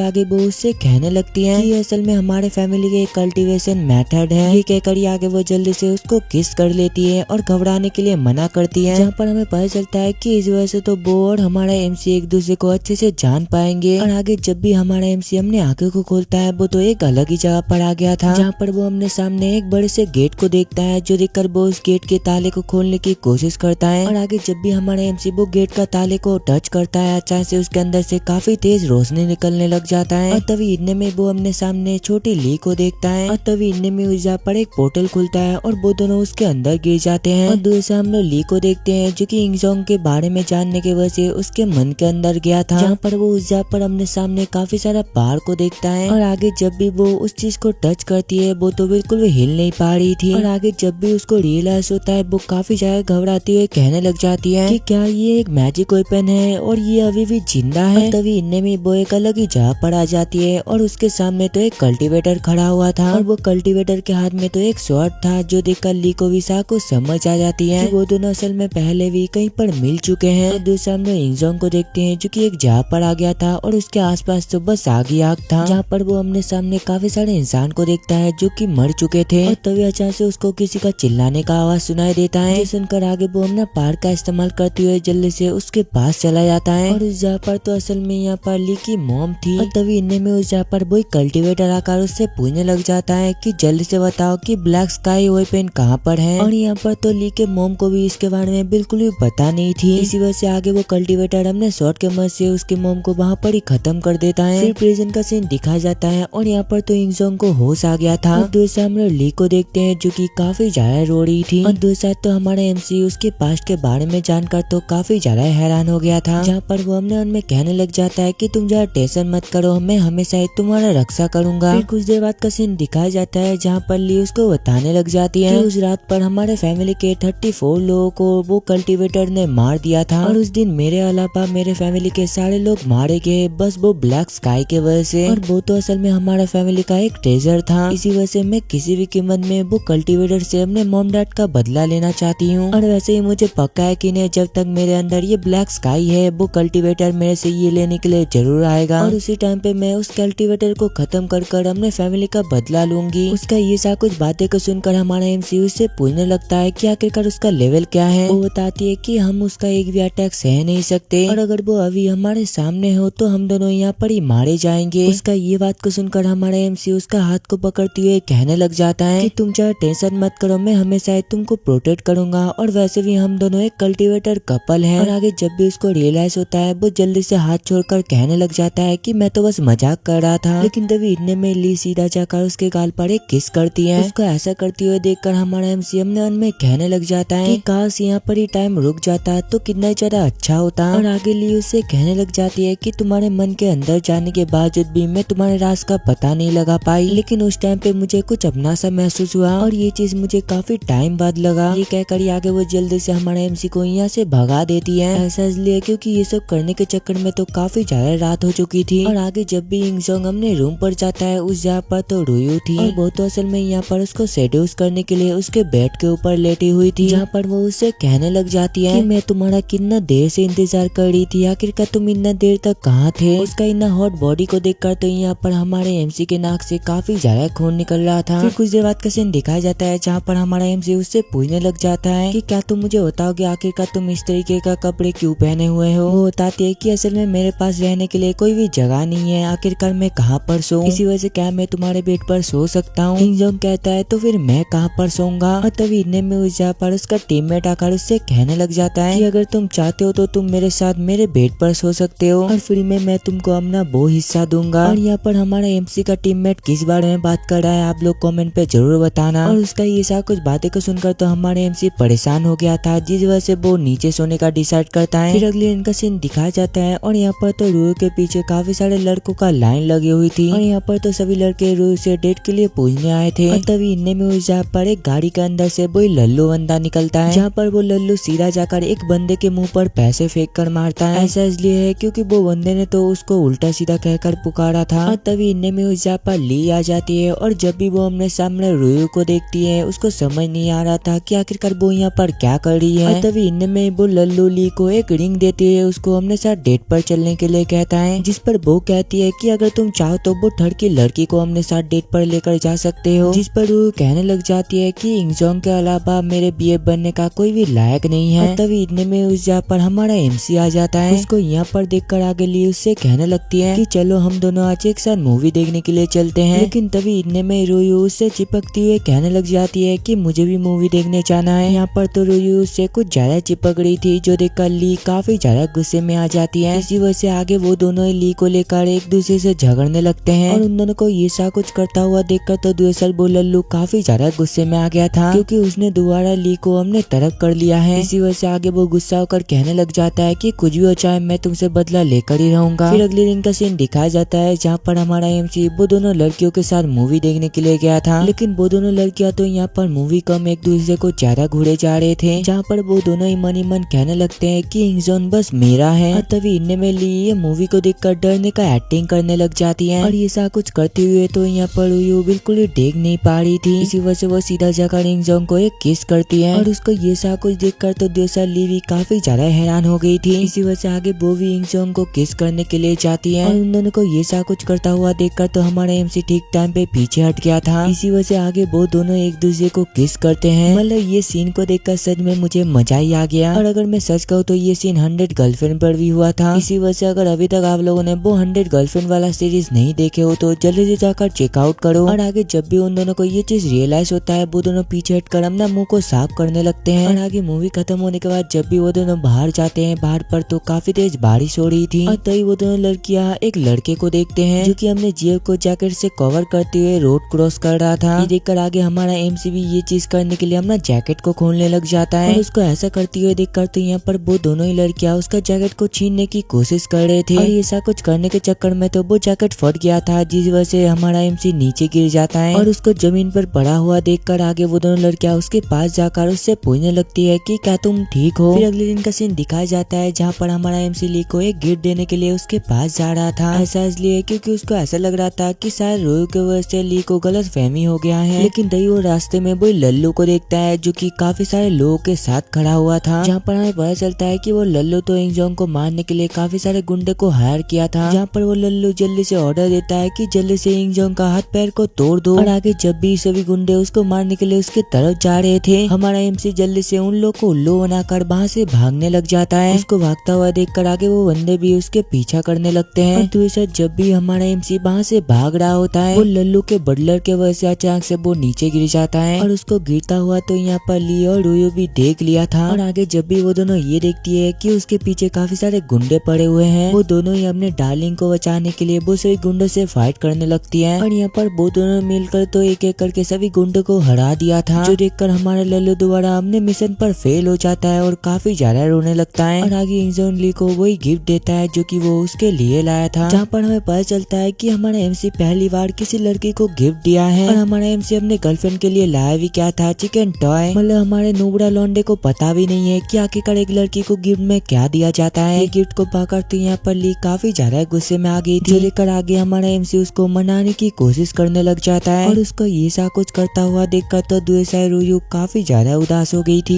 इसी वजह से वो हमारे एमसी को कुछ न कहकर ही चुपचाप वहाँ से चली जाती है। और तभी हम लोग कुछ जगह पर रोयू के मास्टर को देखते हैं, जो कि रोयू को देखकर कहने लगते हैं कि रोयू किसी भी कीमत में तुम मुझे डिसअपॉइंटेड मत करना। फिर कुछ देर बाद का सीन दिखाया जाता है जहाँ पर हमें पता चलता है कि उसके हाथ से ये गिफ्ट को पाकर तो ली काफी ज्यादा खुश थी। और दूसरा हम लोग हमारा एमसी को देखते हैं और वो भी यहाँ पर काफी ज्यादा खुश था। और तभी वो अपने सामने रोयू को देखता है और उसको देखकर तो यहाँ पर हमारे एमसी को ऐसा लग रहा था कि वो काफी ज्यादा अकेली है। इसी वजह से आगे वो ली से परमिशन लेता है रोयू से बातें करने के लिए, जो लेकर आगे वो सीधा रोयू के पास चला जाता है उससे बातें करने के लिए। उसको यहाँ पर देखकर ली चिल्लाती है, उससे कहने लगती है कि मैं तुम्हारा क्लोज इसलिए आई क्योंकि तुम काफी ज्यादा पावरफुल बन गए थे, और तुम्हारा पावर को देखकर उस टाइम पे मुझे ऐसा लगा था कि तुम मुझे प्रोटेक्ट कर सकते हो, और अगर ऐसा नहीं होता तो मैं कब का तुम दोनों को खत्म कर देती। जिस पर इंजोंग कहने लग जाता है लेकिन मैं अभी भी तुमको प्रोटेक्ट कर सकता हूँ, इसी वजह से क्यों ना हम दोनों एक दोस्त बन जाए। वैसे भी लगता है तुमको ली के पास्ट के बारे में बिल्कुल भी नहीं पता कि कैसे बचपन में उसके फैमिली को मार दिया गया, इसी वजह से प्लीज तुम उसके बारे में बुरा वाला मत कहो। उसका ये सा कुछ बातें को सुनकर तो यहाँ पर वो काफी ज्यादा इमोशनल हो गई थी, जिस वजह से वो जल्दी से वहाँ से भाग जाती है। और तभी इतने में उस जगह पर ली आकर उससे कहने लग जाती है कि तुम उसके ज्यादा करीब जाने की कोशिश मत करो, नहीं तो मुझे काफी ज्यादा जेलस फील होगी। और तभी हम लोग एक स्कूल पर एक कपल को देखते हैं जो कि रोमांस कर रहे थे, और आगे जब भी वो दोनों एक दूसरे को किस करने वाले होते हैं, इतने में उस जगह पर रोयू के मास्टर आ जाते हैं, जहाँ पर वो कहने लगते हैं कि सच में तुम काफी ज्यादा ठड़की हो, और दूसरा तुम लड़की जो कि उल्टा सीधा गलत गलत बातें करते हो, और तुम दोनों मेरे कल्टीवेटर के बीच में आ रहे हो। ये कहकर आगे वो उस लड़के का गला को पकड़कर उसको वहाँ पर ही मार देता है। और आगे हम लोग ये देखते हैं कि रोयू के मास्टर ने वो लड़की को भी मार दिया था। और आगे रोयू के मास्टर कहने लगते हैं कि मैंने कभी भी नहीं सोचा था कि मेरे सर्कल का ब्रेक थ्रू इतना ज्यादा नजदीक आ जाएगा। और आगे वो कहने लगते हैं कि रोयू नाम का बीज जिसको कि मैं इतने सालों से उगा रहा हूँ, आखिरकार अब जाकर फसल काटने का वक्त आ चुका है। फिर कुछ देर बाद का सीन दिखाया जाता है जहाँ पर रोयू अपने मास्टर के पास जाकर बताने लगती है कि वो जिसको मारने के लिए गया था उसका पावर अचानक से हद से ज्यादा बढ़ गया था, इसी वजह से मैं उस टाइम पे कुछ भी नहीं कर पाए, प्लीज मुझे माफ कर दीजिए। वो बताते हैं कि जब मैं इन दोनों का खून पी लूंगा तब मेरा लेवल भी बढ़ जाएगा, और आगे चलकर मैं 10 दिन बाद वो 2 कल्टीवेटर को मार दूंगा, और उन दोनों का ब्लड पीने के बाद मैं कोर फाउंडेशन के लास्ट स्टेज पर पहुंच जाऊंगा। इसी वजह से मैं ये चाहता हूँ कि ये 10 दिनों तक की बस तुम मेरे साथ रहो। और आगे रोयू वहाँ से जाती हुई अपने मन में सोचने लग जाती है कि अगर मास्टर ने वो सर्कल को तैयार कर लिया तो मैं भी मारी जाऊंगी। और दूसरे हम लोग इंजोंग को देखते हैं जो कि रोयू से मिलने के लिए एक जंगल के अंदर गया था, और जब भी उस जगह पर हमारे एमसी उसको पुकारता है, इतने में उस जगह पर रोयू आ जाती है, जहाँ पर हमें पता चलता है कि वो तो असल में लास्ट बार हमारे एमसी का स्पिरिट एनर्जी को देखना चाहती थी, इसी वजह से आगे वो हमारे एमसी के ऊपर बार बार अटैक करने लग जाती है। ऐसा वो इसलिए कर रहा था ताकि वो अपना स्पिरिट एनर्जी के मदद से उसका अटैक को डिफेंस करे, लेकिन दूसरी साइड तो हमारा एमसी बार बार उसका अटैक से बचे जा रहा था और अपना पावर बिल्कुल इस्तेमाल ही नहीं कर रहा था। और आगे रोयू उसके ऊपर लास्ट अटैक करने के लिए जाती है, लेकिन वो ऐसा कर नहीं पाती, जहाँ पर वो काफी ज्यादा रोती है, पूछने लग जाती है कि आखिरकार तुमने अपना पावर इस्तेमाल क्यों नहीं किया, और क्या तुमको डर नहीं लगता, मैं उस टाइम पे तुमको मार भी सकती थी। वो कहता है कि मेरा स्पिरिट एनर्जी बस तुमको प्रोटेक्ट करने के लिए है, हैं। और उस टाइम पे तो रोयू हमारे एमसी को कुछ अलग ही नजर से देख रही थी और तभी इनने में उस जगह पर लेवी आ जाती है। उसको यहाँ पर देखकर आगे रोयू भी उन दोनों को अपने मास्टर के सारे प्लान के बारे में बता देती है कि मेरे मास्टर काफी जल्दी तुम दोनों को खत्म कर देंगे, क्योंकि मेरे मास्टर काफी जल्दी को फाउंडेशन के मिडिल स्टेज में पहुंचने वाले हैं, जिसके बाद कोई भी बंदा उनको रोक नहीं पाएगा। और दूसरे हम लोग रोयू के मास्टर को देखते हैं जो कि हमने उनमें ये कह रहे थे कि मैं काफी जल्दी को फाउंडेशन के मिडिल स्टेज में पहुंचने वाला हूँ और इसके बाद बस मुझे वो दोनों कल्टीवेटर चाहिए। और तभी हम लोग दूसरे हमारे एमसी को देखते हैं जो कि कहने लगता है कि हमारा एनिमी असल में रोयू नहीं है बल्कि उसका मास्टर है। जहाँ पर वो रोयू से पूछने लग जाता है कि तुम बचपन से ही तो अपने मास्टर के पास ट्रेनिंग ले रहे हो, मैंने सही कहा ना। उसका ये बात को सुनकर तो यहाँ पर रोयू काफी ज्यादा उदास हो गई थी। और तभी हमें रोयू का पास्ट दिखाया जाता है कि जब वो एक छोटी सी बच्ची थी उस टाइम पर भी वो काफी ज्यादा पावरफुल था। और तभी हम लोग रोयू की मॉम डैड को देखते हैं और यहाँ पर तो वो दोनों ही रोयू से काफी ज्यादा प्यार करते थे। जहाँ पर रोयू के मॉम उसको एक लंच बॉक्स देती है जो लेकर वो जल्दी से वहाँ से चली जाती है। और आगे हमें पता चलता है कि बचपन से ही रोयू का कोई भी दोस्त नहीं है, जहाँ पर हमेशा सभी उसका मजाक उड़ाते थे, जहाँ पर हमेशा उसको सभी पत्थर फेंक कर मारते थे, लेकिन उन सबको हैंडल करना रोयू को काफी अच्छे से आता था। और आगे रोयू एक केव के अंदर जाती है जिसके अंदर एक स्नेक स्पिरिट था, जहाँ पर हम लोग ये देखते हैं कि रोयू तो वो स्पिरिट के लिए खाना लेकर आई थी और इसी के साथ साथ तो रोयू उसके लिए दवा भी लेकर आई थी, जहाँ पर वो उसके पीठ पे वो दवा लगा देती है। और आगे वो स्पिरिट के पूछने पर रोयू बताने लग जाती है कि मुझे असल में तुम जंगल पर बेहोश पड़े हुए मिले थे और इसी वजह से तुमको बचाने के लिए मैं तुमको इस केव में लाकर रख दिया। उसका ये सा कुछ बातें को सुनकर तो वो स्नेक स्पिरिट काफी ज्यादा खुश हो गई थी, जहाँ पर हमें पता चलता है कि रोयू तो असल में उसको अपना बेस्ट फ्रेंड मानती थी, जहाँ पर वो उससे कहने लग जाती है कि तुम जल्दी ठीक हो जाओगे और आगे जाकर तुम कल्टीवेट कर अपना रूप बदल लेना, जिसके बाद मैं तुमको अपना विलेज दिखाने के लिए लेकर जाऊंगी। जिसके बाद आगे वो दोनों थोड़ा सा टाइम स्पेंड करते हैं और आगे रोयू अपने घर पर चली जाती है, जहाँ पर वो ये देखती है कि विलेज पर तो एक बुढ़ा आया था जो कि लोगों का भविष्यवाणी कर रहा था। तभी वो बुढ़ा अचानक से रोयू को अपने पास आने के लिए कहता है, लेकिन रोयू को तो ये सब में बिल्कुल भी यकीन नहीं थी, जिस वजह से वो उसको इग्नोर मारते हुए वहाँ से जाने लगती है। लेकिन तभी वो बुढ़ा ये कहता है कि तुम वो मास्टर से दूर रहो, नहीं तो तुम सारा कुछ खो दोगे। उसका ये बात को सुनकर तो यहाँ पर रोयू काफी ज्यादा हैरान हो गई थी, जहाँ पर वो उसके बातों पर ज्यादा ध्यान नहीं देता। और अगले दिन पे जब भी रोयू अपना फ्रेंड से मिलने के लिए जाता है, उसको उस टाइम पे वो केव में ढेर सारा खून दिखाई देता है। ये देखकर आगे जब भी वो दौड़कर अपने विलेज के तरफ जा रही थी, अचानक से वो नीचे गिर जाती है। और आगे जब भी वो अपना विलेज को देखती है, वहाँ पर तो आग लग चुकी थी। और तभी हम लोग विलेज का अंदर का सीन देखते हैं, जहाँ पर वो स्पीड एक एक करके सभी इंसान को खत्म करे जा रही थी। और आगे सभी इंसान को खत्म करने के बाद वो एक खतरनाक स्माइल करती है। और आगे रोयू विलेज पे जाने के बाद जब भी हमने मॉम डैड को देखती है, वो दोनों तो वहाँ पर मर चुके थे और हमने सामने मॉम डैड को मरा हुआ देखकर वो तो यहाँ पर काफी ज्यादा रोने लग गई थी। और तभी इनने में उस जगह पर वही बुढ़ा उसको बुलाता है। जब भी रोयू उसके पास जाती है, वो बुढ़ा कहने लगते हैं कि वो असल में जंगल के अंदर गया है। ये कहने के साथ ही साथ वो वहाँ पर ही मर जाते हैं। और आगे हम लोग ये देखते हैं कि ये सब के वजह से तो रोयू काफी ज्यादा गुस्से में आ गई थी, जहाँ पर वो अभी उस पेड़ से बदला लेना चाहती थी। और आगे जब भी वो उस पेड़ के पास जा रही थी, तभी इनने में उसके सामने वही मास्टर आ जाता है, जहाँ पर वो बुढ़ा उसको एक शॉट देता है जिससे कि वो उस पेड़ को मार पाएगी, जो लेकर ही आगे रोयू जल्दी से वो स्नेक स्पीड को ढूंढने लग जाती है। और आगे जब भी वो जंगल का थोड़ा सा अंदर जाती है, उस जगह पर तो वो स्नेक स्पीड पड़ी हुई थी। उसको इस तरीके से पड़ा हुआ देखकर रोयू उससे पूछने लगती है कि आखिरकार तुमने ऐसा क्यों किया, लेकिन वो स्पीड उसका कोई भी जवाब नहीं देता है, जहाँ पर वो धीरे धीरे करके उसके तरफ बढ़ने लगती है। ये देखकर तो यहाँ पर रोयू को ऐसा लग रहा था कि शायद वो उसके ऊपर अटैक करेगी, इसी वजह से वो उसके पेट में तलवार घुसा देती है। और तभी हम लोग ये देखते हैं कि वो स्नेक स्पीड तो असल में उसके माथे पर वही दवा लगाने के लिए आई थी, जहाँ पर वो उसके माथे पर वही दवा लगाती है और आगे वो रोयू को गले लगाते हुए वहाँ पर ही दम तोड़ देती है। ये देखकर तो यहाँ पर रोयू को यकीन ही नहीं हो रहा था कि आखिरकार उसने अभी अभी क्या किया, जहाँ पर वो अपने पास्ट के बारे में सोचने लग जाता है कि कैसे वो उसके साथ टाइम स्पेंड किया था। ये सोचकर ही आगे वो स्नेक स्पीड को पकड़कर काफी ज्यादा रोने लग जाती है। और तभी रोयू अपने सामने वही मास्टर को देखती है जो कि हवा पर उड़ रहा था, जहाँ पर रोयू को ऐसा लग रहा था कि शायद वो इमोर्टल है, इसी वजह से वो उसका फैमिली को बचा सकता है। जिस पर वो कहने लग जाता है कि मैं तुम्हारा फैमिली को बचा नहीं सकता, ये रूल के खिलाफ है। उसका ये बात को सुनकर तो यहाँ पर रोयू काफी ज्यादा उदास हो गया था, क्योंकि अब उसका फैमिली खत्म हो गया है, जिस वजह से उसके पास रहने के लिए बिल्कुल भी जगह नहीं था। जिस पर उसके मास्टर उससे कहने लगते हैं कि क्या तुम मेरे सारे इमोर्टल बनना पसंद करोगे, क्योंकि कल्टीवेटर के पास कोई भी फीलिंग नहीं होता है, इससे तुमको कुछ भी प्रॉब्लम भी नहीं होगा। और इसी वजह से अगर तुम एक कल्टीवेटर फाइटर बन जाओगे तो तुम्हारे अंदर का दर्द भी मिट जाएगा। उनका ये बात को सुनकर आगे रूही भी उसको अपना मास्टर बना लेती है। लेकिन एक दिन ट्रेनिंग के दौरान रूही ने अपने मास्टर को देखा था जो कि एक खतरनाक स्पेल को एक्टिवेट करने की कोशिश कर रहे थे और वो ऐसा को इसलिए कर रहे थे ताकि उनका लेवल बढ़ जाए। और उसी दिन से ही उसका मास्टर भी उसकी तरफ देखने का नजरिया बदल गया। पर उस दिन के बाद से उसको हमेशा ये लगता था कि कोई शिकारी असल में काफी देर से अपना शिकार को देख रहा है। फिर प्रेजेंट का सीन दिखाया जाता है जहाँ पर वो बताने लग जाती है कि इविल आर्ट असल में आम लोगों का खून का इस्तेमाल करता है अपना लेवल बढ़ाने के लिए, लेकिन अगर मेरा मास्टर किसी कल्टीवेटर को मार देगा तो उनका तुरंत ही लेवल बढ़ जाएगा। उसका ये बात को सुनकर तो यहाँ पर वो दोनों ही काफी ज्यादा शॉक्ड हो गए थे। और आगे रूही बताने लग जाती है कि मुझे पहले ऑर्डर मिला था तुम दोनों का नजदीक जाने का, लेकिन अभी काफी ज्यादा देर हो जाएगी अगर उसने अपना इविल आर्ट को एक्टिवेट कर लिया तो, जहाँ पर वो स्पेल के मदद से हमारा स्पीड एनर्जी जबरदस्ती छीन लिया जाएगा। और अगर मेरे मास्टर ने ऐसा कर लिया तो हम तीनों ही तुरंत ही मारे जाएंगे, लेकिन अगर हम लोग एक साथ लड़ेंगे तो शायद हो सकता है हम उसे हरा दे। इस पर इंगजोंग कहने लग जाता है कि क्या तुम अपने मास्टर के खिलाफ जाना चाहते हो। वो बताती है कि मेरा मास्टर असल में मेरे स्पीड एनर्जी के पीछे काफी टाइमों से पड़ा हुआ है, जहाँ पर हमेशा मुझे ऐसा लगता है कि मैं असल में मौत के नजदीक हूँ। और वैसे भी मेरे मास्टर का कल्टीवेटर टैलेंट काफी ज्यादा बुरा है और इतने सालों तक लोगों का खून पीने के बाद मेरे मास्टर को फॉर्मेशन के क्लोज जा पाए हैं, और अगर ऐसा ही चलता रहा तो मैं अपने मास्टर के हाथों ही मारी जाऊंगी। जिस पर ली कहने लग जाती है लेकिन हम तीनों मिलकर भी तुम्हारे मास्टर को हरा नहीं पाएंगे। वो बताती है कि भले ही मेरा मास्टर काफी ज्यादा पावरफुल है लेकिन उनका भी एक कमजोरी है, और इसी वजह से मुझे ऐसा लगता है कि शायद हम लोग ये फाइट को जीत सकते हैं। फिर कुछ देर बाद का सीन दिखाया जाता है जहाँ पर वो दोनों होटल पर थे, जहाँ पर ली जल्दी से हमारा एमसी को मारते हुए पूछने लग जाती है कि जल्दी से बता आखिरकार तुम एक हीरो की तरह रूही का मदद क्यों करना चाहते हो। वो कहता है कि ऐसा इसलिए क्योंकि मेरे फादर ने मेरे नाम के पहले हीरो लगाया था। उसका मुंह से ये बात को सुनकर तो यहाँ पर वो हार मान लिया था। वो कहती है कि चलो ठीक है मैं उसका मदद करूंगा। उसका ये बात को सुनकर तो दूर से हमारा एमसी भी काफी ज्यादा खुश हो गया था और आगे ली उसको बताने लग जाती है कि मैंने उस दिन तुम्हारे अंदर एक फायर का गोला देखा था और वो जो फायर वॉल था वो हमारे फैमिली के एनर्जी की तरह था, और मैंने खुद देखा था कि तुम्हारे अंदर हद से ज्यादा एनर्जी है, और अगर तुम वो एनर्जी को इस्तेमाल करना सीख जाओगे तो मुझे पक्का यकीन है कि हम लोग मिलकर रूही का मास्टर को जरूर हरा पाएंगे। उसका ये बात को सुनकर तो हमारा एमसी को कुछ भी समझ नहीं आ रहा था कि आखिरकार ये एनर्जी का इस्तेमाल कैसे किया जाता है। वो बताती है कि तुमको बस अपने खून के मत से थोड़ा सा ध्यान लगाना पड़ेगा, लेकिन याद रखना कि सभी खतरनाक वेपन के अंदर एक खतरनाक स्पीड रहता है और वो स्पीड के मदद से किसी भी हथियार के ऊपर एनर्जी आता है, लेकिन ये हथियार के स्पीड को आजाद करना काफी ज्यादा खतरनाक हो सकता है। लेकिन दूसरी साइड तो हमारा एमसी ये करने के लिए बिल्कुल तैयार था। वो कहता है कि मुझे ऐसा लगता है कि वो स्पीड हमारा मदद कर सकता है। इसी वजह से आगे ली जल्दी से इंगजोंग का थोड़ा सा हाथ को काट देती है, और जब भी वो ऐसा करती है तभी इतने में उसके अंदर से एक स्पीड बाहर निकलती है, जहाँ पर हमें पता चलता है कि वो स्पीड तो असल में एक लड़की थी और उसका एनर्जी तो यहाँ पर हद से ज्यादा पावरफुल थी। और आगे वो लड़की काफी क्यूट तरीके से हमारा एमसी से पूछने लग जाती है कि मास्टर बताइए आखिरकार मैं आपका क्या मदद कर सकती हूँ। जिस पर वो पूछता है कि क्या तुम रूही का मास्टर को हरा सकते हो। वो कहती है कि भले ही मेरा एनर्जी काफी ज्यादा है लेकिन आप मुझे पूरी तरीके से इस्तेमाल नहीं कर सकते हैं, और अभी आप जिस लेवल पर हो आप बस मुझे 1 मिनट के लिए बुला सकते हैं। ये कहकर वो तुरंत ही वहाँ से चली जाती है। फिर कुछ देर बाद का सीन दिखाया जाता है जहाँ पर हमारा एमसी अपने मन में ये सोच रहा था कि आखिरकार रूही का प्लान क्या है। असल में रूही का प्लान ये था कि वो लोग भागते हुए अपना सुराग पीछे छोड़कर जाएंगे और आगे रूही अपने मास्टर को अपने जाल में फंसाकर उसको खत्म कर देगी। और ईसा को सोचती हुए जब भी हमारा एमसी अपने घर पर जा रहा था तभी अचानक से उसका मुलाकात वही लल्लू से हो जाता है, जहाँ पर हम लोग ये देखते हैं कि वो तो आज यहाँ पर 2 बंदे को लेकर आया था। और आगे वो लल्लू उससे कहने लग जाता है कि मैं ये चाहता हूँ कि तुम जल्दी से ली मेरे हवाले कर दो। उसका ये बात को सुनकर तो इस बार हमारा एमसी भी लड़ने के लिए बिल्कुल तैयार हो गया था। देखकर तभी वो लल्लू के गुंडे दोबारा उसके ऊपर अटैक कर देते हैं, लेकिन तभी इनने में उस पर ली और रूही आकर उसको बचा लेती है, जहाँ पर वो दोनों मिलकर सीधा उन दोनों के ऊपर अटैक कर देते हैं। लेकिन तभी हमें पता चलता है कि वो लल्लू ने इस बार 2 ऐसे बंदे को हायर किया था जो कि यहाँ पर मैजिक का भी इस्तेमाल कर सकते हैं, जहाँ पर वो दोनों अपने पार से ली और रूही को पकड़ लेते हैं। और तभी हमें पता चलता है कि वो लोग तो असल में वेपन हंटर थे, जहाँ पर वो दोनों जल्दी से उससे हथियार मांगने लग जाते हैं। और आगे जब भी इंगजोंग उन लोग के ऊपर अटैक करने के लिए जाता है वो लड़की भी यहाँ पर थोड़ी ना कम थी, जहाँ पर वो अपने पार के मदद से उसके ऊपर अटैक कर देती है। उसका ये अटैक की वजह से तो यहाँ पर वो नीचे गिर गया था। और आगे जब भी उसका दूसरा साथी उसको खत्म करने वाला होता है इतने में उस जहाँ पर एक खतरनाक विस्फोट होता है, जहाँ पर हम लोग ये देखते हैं कि उस जहाँ पर तो इंगजोंग के वेपन स्पीड आ गई थी, जहाँ पर वो जल्दी से अपने पार के मदद से ली और रूही को बचा लेते हैं। ये देखकर तो दुए साहब वो दोनों काफी ज्यादा हैरान हो गए थे। और आगे जब भी वो दोनों यहाँ से भागने की कोशिश करते हैं, ली और रूडी मिलकर उन दोनों को पकड़ लेते हैं और आगे वो दोनों रूडी और ली से काफी ज्यादा माफी मांगने लगते हैं। और उन दोनों को हार मानता हुआ देखकर वो लल्लू दोबारा डर के मारे वहाँ से भाग जाता है। और तभी हम लोग रूडी के मास्टर को देखते हैं जो कि रूडी के ऊपर काफी ज्यादा प्राउड फील कर रहा था, जहाँ पर वो अपने मन में कहने लगते हैं कि जल्दी तुम लोग मारे जाओगे, बस थोड़ा सा इंतजार करो। फिर कुछ देर बाद का सीन दिखाया जाता है जहाँ पर वो चारों एक साथ थे और यहाँ पर तो वो स्पीड का कोई भी नाम नहीं था, जिस वजह से वो लोग मिलकर उसका एक नाम रखते हैं जो कि लिंगर है। और ये नाम तो कुछ ज्यादा ही बेकार लग रहा है, इसी वजह से मैं इसको स्पीड कहकर ही पुकारूंगा। और तभी हमें पता चलता है कि हमारा एमसी ने पिछले बार जो बंदे से मिला था, उस जगह पर वो दोनों ने जितना भी बातें किया था, ली के पूर्वज तो वो स्पीड को ये ऐसा कुछ बताने के लिए मना किया था। और आगे रूही जल्दी से वहाँ से चली जाती है अपने मास्टर को खत्म करने का तैयारी करने के लिए। और आगे उसके जाने के बाद ली भी वहाँ से चली जाती है क्योंकि उसको भी थोड़ा सा काम था। और आगे वो स्पीड ली से कहने लग जाती है कि मास्टर आपका कल्टीवेशन लेवल काफी ज्यादा कम है, इसी वजह से आप किसी भी कीमत में रूही का मास्टर को हरा नहीं पाएंगे। जिस पर हमारा एमसी कहने लग जाता है कि मैं इस तरीके से लड़कियों का आंचल के नीचे छुप नहीं सकता हूँ, इसी वजह से बताओ कि आखिरकार मैं कैसे पावरफुल बन सकता हूँ। उसका ये बात को सुनकर वो स्पीड जल्दी से अपने पार के मुंह से एक पोर्टल को ओपन करती है, जिसके बाद आगे वो दोनों जल्दी से वो पोर्टल के अंदर चले जाते हैं। और तभी हमें पता चलता है कि ली तो ये सा कुछ छुप छुप कर दूसरे साइड से देख रही थी, जहाँ पर वो अपने मन में कहने लग जाती है कि काश वो स्पीड हमें यहाँ से भागने का तरीका बता दे, क्योंकि हम किसी भी कीमत में रूही का मास्टर से बिल्कुल भी जीत नहीं सकते। और तभी हम लोग दूसरे हमारा एमसी को देखते हैं जो कि बीस्ट के दुनिया पर आ गया था। और आगे वो स्पीड उसको बताने लग जाती है कि कल्टीवेशन की दुनिया पर काफी सारा मैजिक वेपन और स्पिरिट एनर्जी मौजूद है। और मैं पहले मेरे मास्टर का बनाया हुआ एक वेपन स्पिरिट थी, जहाँ पर मेरे मास्टर 10 ट्रेजर के मदद से मेरे अंदर काफी सारा स्पिरिट एनर्जी डाल दिया। और अगर मेरे से कोई छेड़छाड़ करेगा तो 10 किलोमीटर तक काफी खतरनाक एक विस्फोट होगा। जिस पर हमारा एमसी उससे पूछने लगता है अगर तुम्हारे पास इतना ज्यादा पावरफुल है तो बताओ आखिरकार हम लोग उसको कैसे हरा सकते हैं। वो स्पीड बताती है कि ऐसा हो सकता है, लेकिन इसके बाद कभी भी आप मुझे देख नहीं पाएंगे। ये सुनकर तो यहाँ पर इंसोंग काफी ज्यादा सैड हो गया था। और आगे वो कहने लगता है कि मेरे पास काफी सारा पावर है, लेकिन इसके बावजूद भी मैं उस चीज को इस्तेमाल नहीं कर सकता। सच में मैं काफी ज्यादा कमजोर हूँ, मैं कुछ भी नहीं कर सकता। और उसको इतना परेशान देखकर आगे वो स्पीड उससे कहने लगती है कि आप जल्दी से अपने कपड़े को खोलकर बैठ जाइए, मैं आपके अंदर थोड़ा वो स्पिरिट एनर्जी डाल देती हूँ। और आगे जब भी वो स्पीड उसके अंदर स्पिरिट एनर्जी डालने की कोशिश करती है, दूसरी साइड तो हमारे एमसी को काफी ज्यादा गुदगुदी हो रहा था। और आगे हमें पता चलता है कि उसके अंदर तो थोड़ा बहुत मैजिक एनर्जी आ गया था। और आगे वो स्पीड उससे कहने लग जाती है कि आपके कल्टीवेशन स्पीड काफी ज्यादा फास्ट है, और इसी वजह से मुझे ऐसा लगता है कि आप 5 से 10 साल के अंदर स्पिरिट एनर्जी को कंट्रोल करना सीख जाओगे। उसका ये बात को सुनकर तो यहाँ पर वो काफी ज्यादा शॉक्ड हो गया था। वो कहता है कि मुझे अभी स्पिरिट एनर्जी को कंट्रोल करना सीखना है, इसी वजह से जल्दी से बताओ आखिरकार मैं ऐसा कैसे करूँ। वो कहती है कि मेरे पास एक दूसरा तरीका तो है, जैसे कि तुम अपना पावर काफी आराम से इस्तेमाल कर सकते हो, लेकिन इतना पावरफुल स्पिरिट एनर्जी को कंट्रोल करने में तुमको काफी ज्यादा दर्द होगा। लेकिन दूसरी साइड तो हमारा एमसी इसके लिए बिल्कुल तैयार था। और उसका ये बात को सुनकर जब भी वो स्पीड ऐसा करने की कोशिश करती है, कुछ ही देर के अंदर तो दूसरी साइड हमारा एमसी का फट के 64 हो गया था, जहाँ पर हमें पता चलता है कि ये सब की वजह से तो उसको काफी ज्यादा दर्द हो रहा था, लेकिन इसके बावजूद भी वो बिल्कुल भी नहीं चिल्लाता, जहाँ पर वो ये दर्द को काफी देर से झेलने लग जाता है। उसका ये हाल को देखकर तो दूसरे साथ वो स्पीड उससे ये पूछ रही थी कि आप ठीक हैं। वो कहता है कि मैं बिल्कुल ठीक हूँ, इसी वजह से ये काम को जारी रखो। और आगे काफी टाइम बाद जाकर ये चीज खत्म हो जाता है। और वहाँ पर तो वो स्पीड उसका काफी ज्यादा तारीफ कर रहा था क्योंकि उसने बिल्कुल भी नहीं चिल्लाया। और तभी हम लोग उस जगह पर एक ट्री को देखते हैं जिसका आंखें था, जहाँ पर वो ट्री अचानक से हमारा एमसी के ऊपर अटैक कर देता है। लेकिन अब तो हमारा एमसी अपना पावर का इस्तेमाल कर सकता है, जहाँ पर वो अनजाने में वो ट्री के ऊपर अचानक से अटैक कर देता है, जिस वजह से वो ट्री तुरंत ही वहाँ पर ही खत्म हो जाता है। ये देखकर तो हमारा एमसी को बिल्कुल भी यकीन ही नहीं हो रहा था कि उसने अकेले ही उसको हरा दिया। और आगे जब भी वो स्पीड से ये चीज कंफर्म करता है, वो तो यहाँ पर काफी ज्यादा खुश हो गया था। और तभी वो अचानक से वो स्पीड से पूछने लग जाता है कि क्या तुम मुझे बताओगे आखिरकार ये यहाँ पर कैसे आ गया। वो बताती है कि मैं इस जगह पर काफी सालों से रहती हुए आ रही हूँ, लेकिन इसके बावजूद भी मुझे बीस्ट के बारे में ज्यादा कुछ पता नहीं है। बस मुझे इतना पता है कि इस जगह पर काफी सारा स्पिरिट एनर्जी है, और इस जगह पर बाहर की दुनिया से स्पिरिट एनर्जी काफी ज्यादा होता है। और वो दोनों इस तरीके से यहाँ पर बातें कर ही रहे होते हैं, तभी अचानक से उसको ली का मैसेज आता है। फिर कुछ देर बाद का सीन दिखाया जाता है, और यहाँ पर तो वो दोनों अडल्ट शॉप पर आए थे, जहाँ पर हमें पता चलता है कि ये शॉप तो असल में कल्टीवेटर के लिए बनाया गया था। था और इसके बारे में किसी को भी पता न चले, इसी वजह से इसको ढक कर रखा गया है। और आगे जब भी वो लोग अंदर जाते हैं, वहाँ के वर्कर को ऐसा लग रहा था कि वो लोग असल में नॉर्मल ह्यूमन है। इसी वजह से वो लोग जल्दी से लैपटॉप पर एक गाना प्ले कर देते हैं और उस जगह पर तो उन लोगों ने कुछ अलग ही किस्म का गाना बजाया था। इटली की नौकरानी,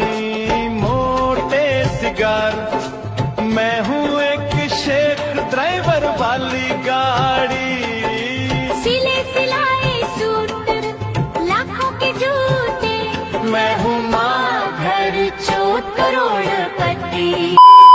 ये देखकर आगे ली अपने पार के मदद से वो लैपटॉप को तोड़ देती है। ये देखकर तो उन लोगों को पता चल गया था कि ली असल में एक कल्टीवेटर है और आगे ली उन लोगों को अपना वीआईपी कार्ड दिखाती हुए उससे कहने लगती है कि मैं असल में यहाँ के बॉस से मिलना चाहती हूँ। उसका ये वीआईपी कार्ड को देखकर तो यहाँ पर वो भी मान गया था, जहाँ पर वो वर्कर हमारा एमसी और वो स्पीड को यहाँ पर ही रोकने के लिए कहता है। और आगे जाने से पहले ली उसको एक स्टोन का थैला देती हुए उससे कहने लगती है कि तुम ये चीज को लेकर यहाँ पर इंतजार करो, मैं अभी आता हूँ। और तभी हमें पता चलता है कि हमारा एमसी ने तो पहली बार ये स्पिरिट स्टोन देखा था और आगे जब भी वो वर्कर उसके हाथ में वो स्टोन देखती है, वो उसको लूटने का डिसाइड कर लेती है, जहाँ पर वो वर्कर सीधा हमारा एमसी के पास जाकर उससे कहने लगती है कि सर क्या आप यहाँ के मैजिकल ट्रेजर को देखना पसंद करेंगे। ये सुनकर तो यहाँ पर वो भी काफी ज्यादा एक्साइटेड हो गया था, जहाँ पर वो सबसे पहले उस जगह पर एक क्लॉक को देखता है। ये क्लॉक को देख कर तो यहाँ पर हमारा एमसी को ऐसे लग रहा था कि शायद वो इसके मदद से आसमान पर उड़ सकता है। वो लड़की बताती है कि नहीं, ये उड़ने के लिए बिल्कुल भी नहीं है, ये असल में किसी भी अटैक से आपको काफी इजीली बचा सकता है और इसका कीमत बस 300 स्टोन है। उसका ये बात को सुनकर तो दूसरा हमारा एमसी हद से ज्यादा शॉक्ड हो गया था, क्योंकि ये चीज काफी ज्यादा महंगा है। इसी वजह से आगे वो चुपचाप यहाँ से भागने की कोशिश करता है, लेकिन तभी इतने में वो लड़की उसको रोकते हुए कहने लग जाती है कि अगर आप चाहो तो गैमलर स्टोन का गेम खेल सकते हो। और तभी हमें गैमलर स्टोन के बारे में बताया जाता है। ये पत्थर असल में नीचे खोद कर निकाला जाता है, जहाँ पर सभी ओरिजिनल पत्थरों को गेमलिंग के लिए यूज किया जाता है, जहाँ पर सभी कस्टमर वो चीज को सस्ते दामों में लेते हैं। लेकिन यहाँ पर किसी का किस्मत काफी ज्यादा अच्छा होता है और किसी का फूटा। इसी वजह से आगे हमारा एमसी वो स्पीड से पूछने लग जाता है कि क्यों ना हम लोग ये ट्राई करें। वो कहती है कि अगर आप यही चाहते हो तो फिर ठीक है। उन दोनों का ये बात को सुनकर तो दूसरा वो लड़की अपने मन में ये कह रही थी कि गवार लोगों का पैसा लूटना सच में कितना ज्यादा आसान होता है। दूसरा हम लोग ली को देखते हैं जो कि शॉप के ओनर से बातें कर रही थी और वो ओनर तो यहाँ पर ली का वो कार्ड को देखकर काफी ज्यादा हैरान हो गए थे, क्योंकि ये कार्ड असल में ली फैमिली के लिए बनाया गया था, जहाँ पर ये कार्ड को करीब 100 सालों से ली फैमिली यूज करती हुई आ रही है। और आगे ली उससे कहने लग जाती है कि मुझे असल में इस जगह के सबसे कीमती ट्रेजर चाहिए। उसका ये बात को सुनकर तो वहाँ पर वो वर्कर काफी ज्यादा शॉक्ड हो गया था, लेकिन तभी वो शॉप का ओनर कहने लग जाता है तो फिर ठीक है, मैं तुम्हारे लिए वो चीज लेकर आऊंगा, लेकिन इसके लिए मुझे तुम्हारा कार्ड का जरूरत पड़ेगा और इसी के साथ साथ मुझे थोड़ा सा टाइम भी चाहिए होगा। उसका ये बात को सुनकर यहाँ पर वो भी इसके लिए तैयार हो जाती है। और आगे ली के जाने के बाद वो वर्कर अपने मालिक से पूछने लग जाता है कि क्या सच में आप उसे वो मैजिकल ट्रेजर दे देंगे। वो बताते हैं कि वो मैजिकल ट्रेजर असल में लो लेवल का अटैक से ही उसके यूजर को बचा सकता है। और तभी हमें पता चलता है कि उन लोग का ऑफिस 3 दिन के लिए बंद रहेगा। ये करने के लिए असल में उन लोग को हेड ऑफिस से ऑर्डर मिला था, क्योंकि वो पर्सन आने वाला है जो कि ली फैमिली से काफी ज्यादा नफरत करता है। और दूसरा हम लोग वो लड़की को देखते हैं जो कि हमारा एमसी को एक जगह पर लेकर गया था, जहाँ पर काफी सारे बॉक्सेस रखे हुए थे, जहाँ पर वो लड़की उन लोगों को ये बॉक्सेस में से एक को चूज करने के लिए कहती है और इसके अंदर ही ट्रेजर को छुपा कर रखा गया है। और अगर उन लोगों का लक अच्छा होगा तो उन लोगों को काफी अच्छा चीजें मिलेगा। और यहाँ पर इतने सारे बॉक्सेस को देख करते हमारा एमसी को समझ नहीं आ रहा था कि आगे कर वो क्या करेगा। उसको इतना परेशान देख कर तभी वो स्पीड कहने लग जाती है कि मास्टर आप जरा टेंशन मत कीजिए, मैं आपके लिए एक अच्छा बॉक्स को चूज करती हूँ। और आगे थोड़ा सा ढूंढने के बाद तभी अचानक से वो स्पीड एक बॉक्स को चूज करती है। और आगे जब भी वो बॉक्स को खोला जाता है उसके अंदर तो एक जंग लगा हुआ नाइफ था और उसके ऊपर तो सोल और ड्रैगन ब्लड लिखा हुआ था। और ये नाइफ का इतना बेकार कंडीशन देखकर तो वो वर्कर काफी ज्यादा खुश हो गई थी। और आगे हमारा एमसी वो नाइफ को परचेस कर चुपचाप वहाँ से चला जाता है। और आगे वो फीमेल वर्कर काफी ज्यादा खुश होकर हमने बॉस को बताने लगती है कि मैंने उन लोगों को उल्लू बनाकर एक बॉक्स सेल कर दिया। और आगे ओनर के पूछने पर वो बताने लगती है कि वो बॉक्स पर असल में ड्रैगन ब्लड लिखा हुआ था। ये सुनकर तो वहाँ पर वो सदमे में आ गए थे, क्योंकि वो बॉक्स के अंदर जो नाइफ था था वो हद से ज्यादा कीमती था। फिर कुछ देर बाद का सीन दिखाया जाता है जहाँ पर रुयो अपने मास्टर के पास जाकर बताने लगती है कि मास्टर प्लीज मुझे माफ कर देना, मैं फेल हो गई, उसका लेवल काफी ज्यादा हाई है। उसका ये बात को सुनकर तो वहाँ पर उसका मास्टर काफी ज्यादा गुस्से में आ गए थे, जहाँ पर वो कहने लगते हैं कि सच तो ये है कि तुम काफी पहले उन लोगों से मिल चुके हो और तुम उन लोगों के साथ मिलकर मुझे खत्म करना चाहते हो, मैंने सही कहा ना। और तभी हमें पता चलता है कि वो तो काफी टाइमों से उन लोगों के ऊपर नजर रखा हुआ था और अपने मास्टर का ये बात को सुनकर रुयो कहने लग जाती है कि आप तो काफी टाइम पहले ही बदल गए थे। उसका ये बात को सुनकर तभी उसका मास्टर उसके ऊपर अटैक कर देते हैं और उसका अटैक से तो यहाँ पर रुयो भी बाल बचा था। दूसरी हम लोग ली को देखते हैं जो कि काफी देर से वही नाइफ को देखे जा रही थी और तभी वो स्पीड बताने लग जाती है। ये नाइफ के अंदर असल में एक स्पीड को सील किया गया है, जहाँ पर हमें पता चलता है कि वो नाइफ के अंदर तो एक ड्रैगन का स्पीड को सील करके रखा गया था और उसको जिसने सील किया था वो और कोई नहीं बल्कि ली का वही पूर्वज था और वो असल में वही बंदा था जिससे कि हमारा एमसीबी पहले मिल चुका है। एक ड्रैगन का स्पीड के बारे में सुनकर तो यहाँ पर हमारा एमसीबी काफी ज्यादा एक्साइटेड हो गया था, जहाँ पर वो कहने लग जाता है कि अगर मैं ये ड्रैगन को आजाद कर दूं तो शायद हो सकता है वो रुयो का मास्टर को हरा दे। वो स्पीड बताती है कि ये नाइफ के अंदर जो ड्रैगन है वो असल में एक बीस्ट है और मुझे जितना तो पता है सभी बीस्ट इंसानों से काफी ज्यादा नफरत करते हैं और अगर तुम वो ड्रैगन को आजाद कर दोगे तो वो बीस्ट यहाँ पर तबाही मचा देगा। और इसी के साथ साथ मुझे भी पता नहीं है कि आखिरकार ये बीस्ट को आजाद कैसे किया जाता है और वैसे भी ये एक रेयर ट्रेजर है, इसी वजह मैं ये चाहता हूँ कि तुम इस चीज का एक बार इस्तेमाल करके देखो। और आगे जब भी हमारा एमसी ये करने की कोशिश करता है उसका बॉडी 3 हिस्सों में बढ़ जाता है और ये देखकर तो हमारे एमसी काफी ज्यादा खुश हो गया था। लेकिन तभी अचानक से टेलीपेटी के मदद से उसको रुयो की तरफ से एक मैसेज आता है कि उसके मास्टर को साथ कुछ पता चल गया है और मेरे मास्टर अभी हम लोग को मारना चाहते हैं और इसी वजह से मैं ये चाहता हूँ कि तुम वही जगह पर मिलो जहाँ पर हम लोग बातें कर रहे थे। और उसको जाती हुए देखकर तभी अचानक से ली उसको रोक लेती है, जहाँ पर वो उससे पूछने लग जाती है कि इंजोंग क्या तुम सच में ये करना चाहते हो। और आगे ली उसको वही लॉकेट देती है, उससे कहने लगती है कि तुम जाने से पहले मुझसे वादा करो कि तुम जिंदा रहोगे। और दूसरा हम लोग रुयो को देखते हैं और यहाँ पर तो काफी देर से उसका मास्टर उसका पीछा करे जा रहा था और तभी वो उसके ऊपर हमला करती है। उसको बताने लगते हैं कि मैं जब पहली बार तुमसे मिली थी मुझे पता चल गया था कि तुम्हारा कल्टीवेटर टैलेंट काफी ज्यादा अच्छा है और मैंने तुम्हें 16 सालों से इसलिए पाला ताकि तुम कोर फॉर्मेशन पर पहुंच सको। और दूसरा हम लोग हमारे एमसी को देखते हैं जो कि प्लान बना रहा था कि आखिरकार वो लोग कैसे उससे लड़ेंगे। और दूसरे हम लोग रुयो के मास्टर को देखते हैं जो कि पूरी तरीके से हमने पार के मदद से उसको घेर लिया था। जो कड़कड़ी आगे वो कहने लगते हैं कि जितना तुम तड़पोगी उतना ही मुझे काफी ज्यादा मजा आएगा। और आगे जब भी वो रुयो को खत्म करने के लिए जा रहे थे तभी ठीक टाइम पे हमारा एमसी आकर उसको बचा लेता है। ये देखकर तो यहाँ पर उसको भी काफी ज्यादा गुस्सा आ गया था जिस वजह से वो उसके ऊपर अटैक कर देता है। और ये अटैक को देखकर जब भी ली और रुयो वो अटैक को रोकने की कोशिश करती है वो लोग तो ज्यादा देर तक टिक नहीं पाती, जहाँ पर इंजोंग भी जल्दी से वो नाइफ का पार का इस्तेमाल करती है उसके ऊपर अटैक कर देता है, लेकिन वो भी यहाँ पर बिल्कुल भी टिक नहीं पाया था। इसी वजह से आगे वो लोग एक साथ हमला करने का डिसाइड करते हैं, लेकिन यहाँ पर रुयो का मास्टर तो कुछ ज्यादा ही पावरफुल था जिस वजह से उसको कुछ भी नहीं हुआ था, जहाँ पर वो जल्दी से हमारे एमसी के ऊपर अटैक कर उसको दूर फेंक देता है। और आगे जब भी ली और रुयो उसके ऊपर अटैक करने की कोशिश करते हैं दूसरा रुयो का मास्टर इतना ज्यादा पावरफुल था जिस वजह से वो दोनों काफी ज्यादा दूर जाकर गिरते हैं। दूसरा हम लोग हमारा एमसी को देखते हैं जो कि कहने लग जाता है कि मैं इस तरीके से इसको हरा नहीं सकता हूँ, लेकिन मेरे पास एक नाइफ है जिसके अंदर ड्रैगन स्पिरिट है। ये सोचकर ही आगे वो हमने नाइफ के मदद से सीधा उसके ऊपर अटैक कर देता है और यहाँ पर उसका नाइफ के वजह से तो दूसरी साइड उसका बैरियर टूट गया था, जो देखकर दूसरी साइड वो भी काफी ज्यादा हैरान हो जाते हैं, जहाँ पर वो हमारा एमसी से पूछने लगते हैं कि आखिरकार तुमको ये नाइफ कहाँ से मिला। वो कहता है कि तुम जैसे बंदे को मारने के लिए असल में इस चीज को बनाया गया है। जो सुनकर वो बुड्ढा सीधा जाकर उसका गले को पकड़कर उसका गर्दन को तोड़ देता है और तभी हमें पता चलता है कि ये तो असल में हमारा एमसी नहीं था बल्कि उसका क्लोन था। और तभी इन्हें में उसके पीछे इंजोंग आकर उसके ऊपर अटैक कर देता है, लेकिन दूसरी साइड तो वो इस अटैक से भी बच गया था। और दूसरा हम लोग ली को देखते हैं जिसको कि याद आता है कि इंजोंग और उसका क्लोन बिल्कुल सेम दिखते हैं, लेकिन इंजोंग अपना स्पीड को एक दूसरे क्लोन पर भी डाल सकता है और अगर उसको चोट लग जाता तो वो अपने क्लोन के अंदर चला जाता। इस वजह से तो यहाँ पर वो बार बार वो बुड्ढे से बचे जा रहा था। और दूसरी साइड तो वो बुड्ढे को भी पता चल गया था कि इंजोंग अपने नाक के वजह से किसी के भी अंदर अपना स्पीड को डाल सकता है। इसी वजह से वो जल्दी से अपना इविल आर्ट का इस्तेमाल करते हुए उसके ऊपर अटैक कर देता है और इविल आर्ट का इस्तेमाल करने के वजह से तो वो धीरे धीरे करके उन लोग का स्पीड एनर्जी को चूस रहा था। रुयो कहते हैं कि मुझे पता नहीं था कि ये स्पेल इतना ज्यादा खतरनाक होगा। और आगे जब भी वो बुड्ढा उन लोग को खत्म करने वाला होता है तभी ठीक टाइम पे हमारा एमसी स्पीड स्पीड को मदद के लिए बुलाता है और वो स्पीड के आने के साथ ही साथ तो वो बुड्ढे का स्पेल भी टूट गया था। लेकिन यहाँ पर तो वो बुड्ढे को पूरा यकीन था कि वो ये चीज बस थोड़ी देर के लिए ही कर सकता है। और आगे जब भी वो स्पीड का पावर धीरे धीरे करके कम होने लगता है, वो बुड्ढा काफी जोर जोर से हंसते हुए कहने लगता है कि मुझे पता था कि तुम ज्यादा देर तक बिल्कुल ही टिक नहीं पाओगे। और दूसरा इंसोंग, रुयू और ली को यहाँ से जल्दी से जाने के लिए कहता है। ली कहती है कि मैं यहाँ से बिल्कुल भी नहीं जाने वाली और अगर यहाँ पर हमें मरना ही है तो हम लोग साथ में मरेंगे। और दूसरा तो वो बुड्ढे को पता चल गया था कि ये असल में एक वेपन स्पीड है, इसी वजह से तो वो उसके ऊपर इतना देर से अटैक नहीं कर रहा था। जिस पर रुयू कहती है कि जब तक ये स्पीड इसको रोक रही है हम लोग को यहाँ से भाग जाना चाहिए और बाद में हम लोग आराम से बैठकर एक प्लान को बना लेंगे। उसका ये आइडिया तो यहाँ पर हमारे एमसी को भी पसंद आया था, जहाँ पर वो जाने से पहले उस स्पीड से कहने लग जाता है कि तुम जल्दी से मेरे पास आ जाना। वो स्पीड कहती है कि फिक्र मत कीजिए मास्टर, मैं आ जाऊंगा। और आगे वो बुड्ढा कहने लग जाता है कि तुम इस तरीके से भाग नहीं सकते। और तभी हमें पता चलता है कि उन लोगों ने तो वो बुड्ढे को खत्म करने के लिए एक जाल बिछाया था और देखते देखते वो उस जाल में फंस जाता है। और तभी अचानक से रुयू अपना स्पेल का इस्तेमाल करती है। इस चीज का फायदा उठाकर तो बाकी सभी उसके ऊपर बार बार अटैक किए जा रहे थे, लेकिन इसके बावजूद भी तो यहाँ पर वो बुड्ढे को कुछ भी नहीं हुआ था। और तभी हमें वो स्पेल के बारे में बताया जाता है जो कि रुयू ने कास्ट किया था। वो तो असल में एक नॉर्मल स्पेल था जो कि वो अपने बुक के अंदर लिखा था। और एक दिन तो रुयू ने वो स्पेल को पढ़ लिया था और आज उसने ये स्पेल का इस्तेमाल किया, लेकिन इससे तो कुछ भी फायदा नहीं हुआ, बल्कि ये सा कुछ तो उसका ही प्लान था। वो कहता है कि ये स्पेल असल में मुझे कमजोर नहीं बल्कि मुझे और भी ज्यादा ताकतवर बनाता है। उसका ये बात को सुनकर तो दूसरा रुयू काफी ज्यादा शॉक्ड हो गई थी। और आगे वो बुड्ढा कहने लग जाता है कि मेरे अंदर भर भर कर टैलेंट है और अगर मुझे एक्टिंग करना नहीं आता तो आखिरकार मैं लोगों के बीच में रहकर आखिरकार उन लोगों का खून कैसे पीता। और वैसे भी मैं इतने सालों तक काफी बुरे बुरे काम किया है और अब मैं तुम लोगों का भी खून पीने वाला हूँ। उसका ये बात को सुनकर तो उन लोगों के पास भागने के अलावा कोई भी रास्ता नहीं था, इसी वजह से आगे वो लोग जल्दी से वहाँ से भागने लगते हैं। और तभी उस जहाँ पर हमारे एमसी वो स्पीड को बुलाता है उसका मदद करने के लिए, जहाँ पर वो स्पीड तो बार बार वो बुड्ढे का रास्ता रोके जा रहा था। उसका ऐसा करते हुए देखकर तभी अचानक से वो बुड्ढे को एक आइडिया आता है, जहाँ पर वो हमने उनमें कहने लग जाता है कि मेरे पास बस एक ही रास्ता है। ये सोचकर ही आगे वो हमने टेलीपैथी के मदद से रुयू से बातें करने लग जाता है, जहाँ पर वो उससे कहने लग जाता है कि मैं हमेशा से ही तुमको एक चीज बताना चाहता था और ये असल में तुम्हारे विलेज के बारे में है। ये सुनकर दूसरा रुयू भी काफी ज्यादा शॉक्ड हो गया था। और तभी हमें 20 साल पहले का सीन दिखाया जाता है, जहाँ पर वो बुड्ढे ने वो स्नेक स्पीड का कोड लेने के लिए उसको एक गाँव पर भेज दिया था और उसी विलेज में उसने रुयू को देखा था जो कि 6 साल की उम्र में काफी ज्यादा पावरफुल थी, जहाँ पर वो अकेले ही कल्टीवेट कर सकती थी। इसी वजह से तो वो बुड्ढे को पहली नजर में रुयू काफी ज्यादा पसंद आ गया था, जहाँ पर उसको पाने के लिए वो गांव पर रूप बदल कर आया था। और तभी हमें पता चलता है कि वो असल में वही बंदा था जो कि सबका भविष्यवाणी करता था, जहाँ पर वो बुड्ढे ने एक दिन स्नेक स्पीड का रूप लेकर वो विलेज को पूरा तबाह कर दिया। और आगे वो एक मैजिकल ग्रास का इस्तेमाल किया जिससे कि स्नेक स्पीड बिल्कुल भी होश न रहे और रुयू तो इस तरीके से वो स्नेक स्पीड को मार नहीं सकता था। इसी वजह से वो बुड्ढे ने जानबूझकर उसको वो चाकू दिया जिससे कि वो उसको मार पाए और आगे अनजाने में उसने स्नेक स्पीड को मार दिया और बाद में जाकर उसके प्लान के मुताबिक रुयू ने उसको अपना मास्टर मान लिया। और इससे तो यहाँ पर वो बुड्ढे को 2 फायदा हुआ था, पहला कि उसको स्नेक स्पीड का कोड मिल गया और दूसरा उसको रुयू मिल गई। ये सब कुछ जानने के बाद तो यहाँ पर रुयू काफी ज्यादा उदास हो गई थी, जिस वजह से बहुत से ज्यादा रोने लग जाती है। और ये सब कुछ तो बस उसका मास्टर के वजह से हुआ था, जिस वजह से बहुत से ज्यादा गुस्से में आ जाती है। उसको इतना गुस्से में देखकर आगे इंसोंग भी उसका मदद करने के लिए निकल पड़ता है और ये देखकर दूसरा ली कहने लग जाता है कि लगता है मुझे कुछ करना पड़ेगा। और दूसरा वो स्पीड रुयू को देखकर अचानक से रुक जाती है, जहाँ पर रुयू सीधा जाकर अपने मास्टर के ऊपर अटैक कर देती है। ये देखकर तो वो बुड्ढा उसका अटैक को रोकने की कोशिश कर रहा था, लेकिन तभी इतने में उस जहाँ पर हमारा एमसी आकर उसके ऊपर अपना नाइफ फेंक कर मारता है। और ये नाइफ तो यहाँ पर वो बुड्ढे के पेट पर घुस गया था, जो देखकर हमारा एमसी थोड़ा सा शॉक करते हुए कहने लग जाता है कि आखिरकार तुम्हें क्या लगा था कि सब कुछ तुम्हारे प्लान के मुताबिक चल रहा है। वो कहता है कि चलो मैं तुमको बताता हूँ कि आखिरकार कंट्रोल किसको कहते हैं। ये कहकर ही आगे वो अपना हाथ आसमान की तरफ करते हुए अपना पावर का इस्तेमाल करने लग जाता है। और तभी हम लोग ऊपर पे एक प्लेन के अंदर वो लल्लू को देखते हैं जो कि काफी ज्यादा एंजॉय कर रहा था, लेकिन तभी अचानक से उसका प्लेन कंट्रोल से बाहर चला जाता है। पायलट कहता है कि मैं ये प्लेन को कंट्रोल नहीं कर पा रहा हूँ और 2 मिनट के अंदर ये प्लेन क्रैश हो जाएगा। ये कहकर ही आगे वो जल्दी से पैराशूट के साथ वहाँ से कूद जाता है और इस प्लेन में तो बस एक ही पैराशूट बचा हुआ था। ये देखकर वो वडलर वो पैराशूट को पकड़कर अपना यंग मास्टर के साथ नीचे कूद जाता है, जहाँ पर हमें पता चलता है कि एक पैराशूट होने के बावजूद भी वो लोग बच गए थे। और तभी हम लोग उस जगह पर ली को देखते हैं जो कि वही प्लेन के ऊपर खड़ी हुई थी, जहाँ पर वो जल्दी से से अपना पावर का इस्तेमाल करती है। इसी वजह से तो वो प्लेन सीधा वो वुड्डे के ऊपर क्रैश होने वाला था, लेकिन यहाँ पर वो वुड्डा भी थोड़े ना कम था। वो जल्दी से अपने पावर के मदद से वो ली का काफी बुरा हालत कर देता है। उसका इतना बुरा हालत को देखकर तो हमारा एमसी काफी ज्यादा गुस्से में आ गया था। इसी वजह से वो काफी जोर से चिल्लाता है और इसी वजह से तो तभी अचानक से उसके लॉकेट से काफी ज्यादा रोशनी निकल रहा था, जहाँ पर वो ली से कहने लग जाता है कि जल्दी से तुम अपना पावर मुझे दो। और आगे वो दोनों एक साथ मिलकर वो वुड्डे के ऊपर अटैक करता है और उसका ये अटैक इतना ज्यादा खतरनाक था। दो साथ तो वो वुड्डे का एक हाथ कट गया था, जो देखकर दो साथ वो वुड्डा भी हद से ज्यादा गुस्से में आ जाता है, जहाँ पर वो अपना इविल आर्ट का सबसे पावरफुल स्पेल से उसके ऊपर अटैक करता है। इस वजह से तो काफी जल्दी उन लोग का स्पिरिट एनर्जी घटता जा रहा था और तभी इनने में उस जगह पर वो स्पीड भी आ जाती है अपना मास्टर को बचाने के लिए, लेकिन वो तो यहाँ पर ज्यादा देर तक बिल्कुल भी टिक नहीं सकती थी। इसी वजह से हमारा एमसी वो वुड्डे को धमकी देने लग जाता है कि अगर तुम नहीं रुकोगे तो मैं ये नाइफ के मदद से तुम्हारे ऊपर अटैक कर दूंगा। जो सुनकर वो वुड्डा वो नाइफ को कंट्रोल करते हुए उसके ऊपर ही अटैक कर देता है। कर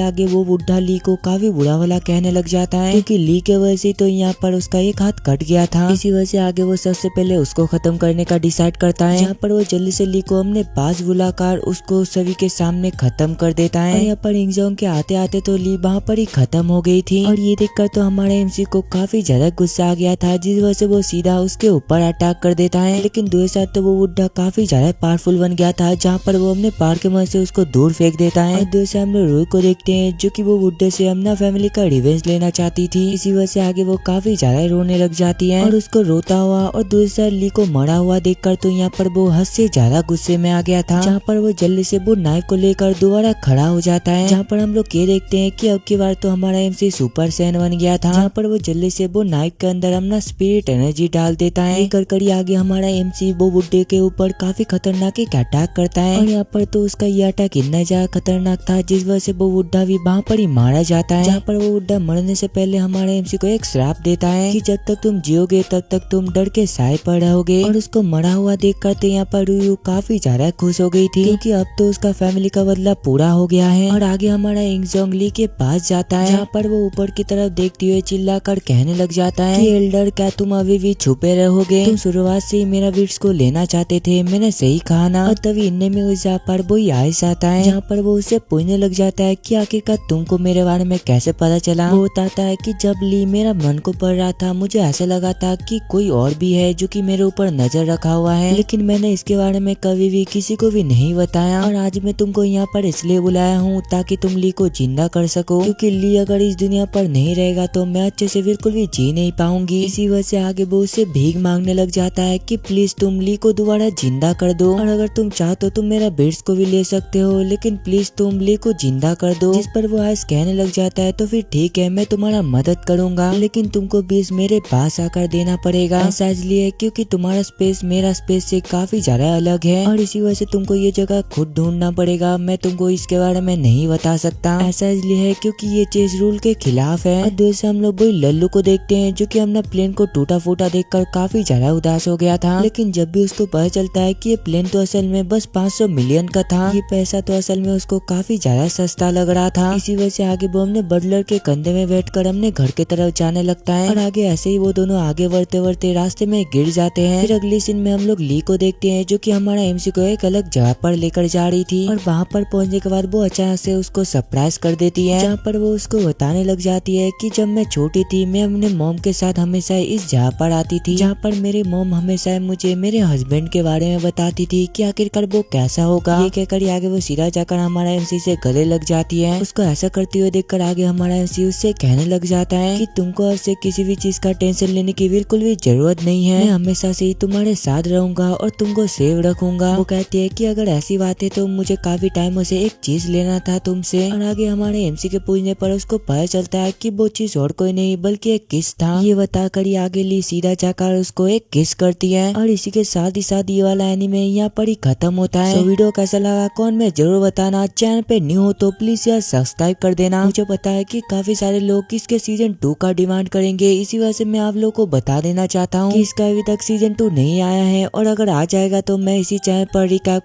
कर डाल दूंगा। तो मिलते हैं और एक नए एनीमे के साथ, तब तक के लिए सायोनारा।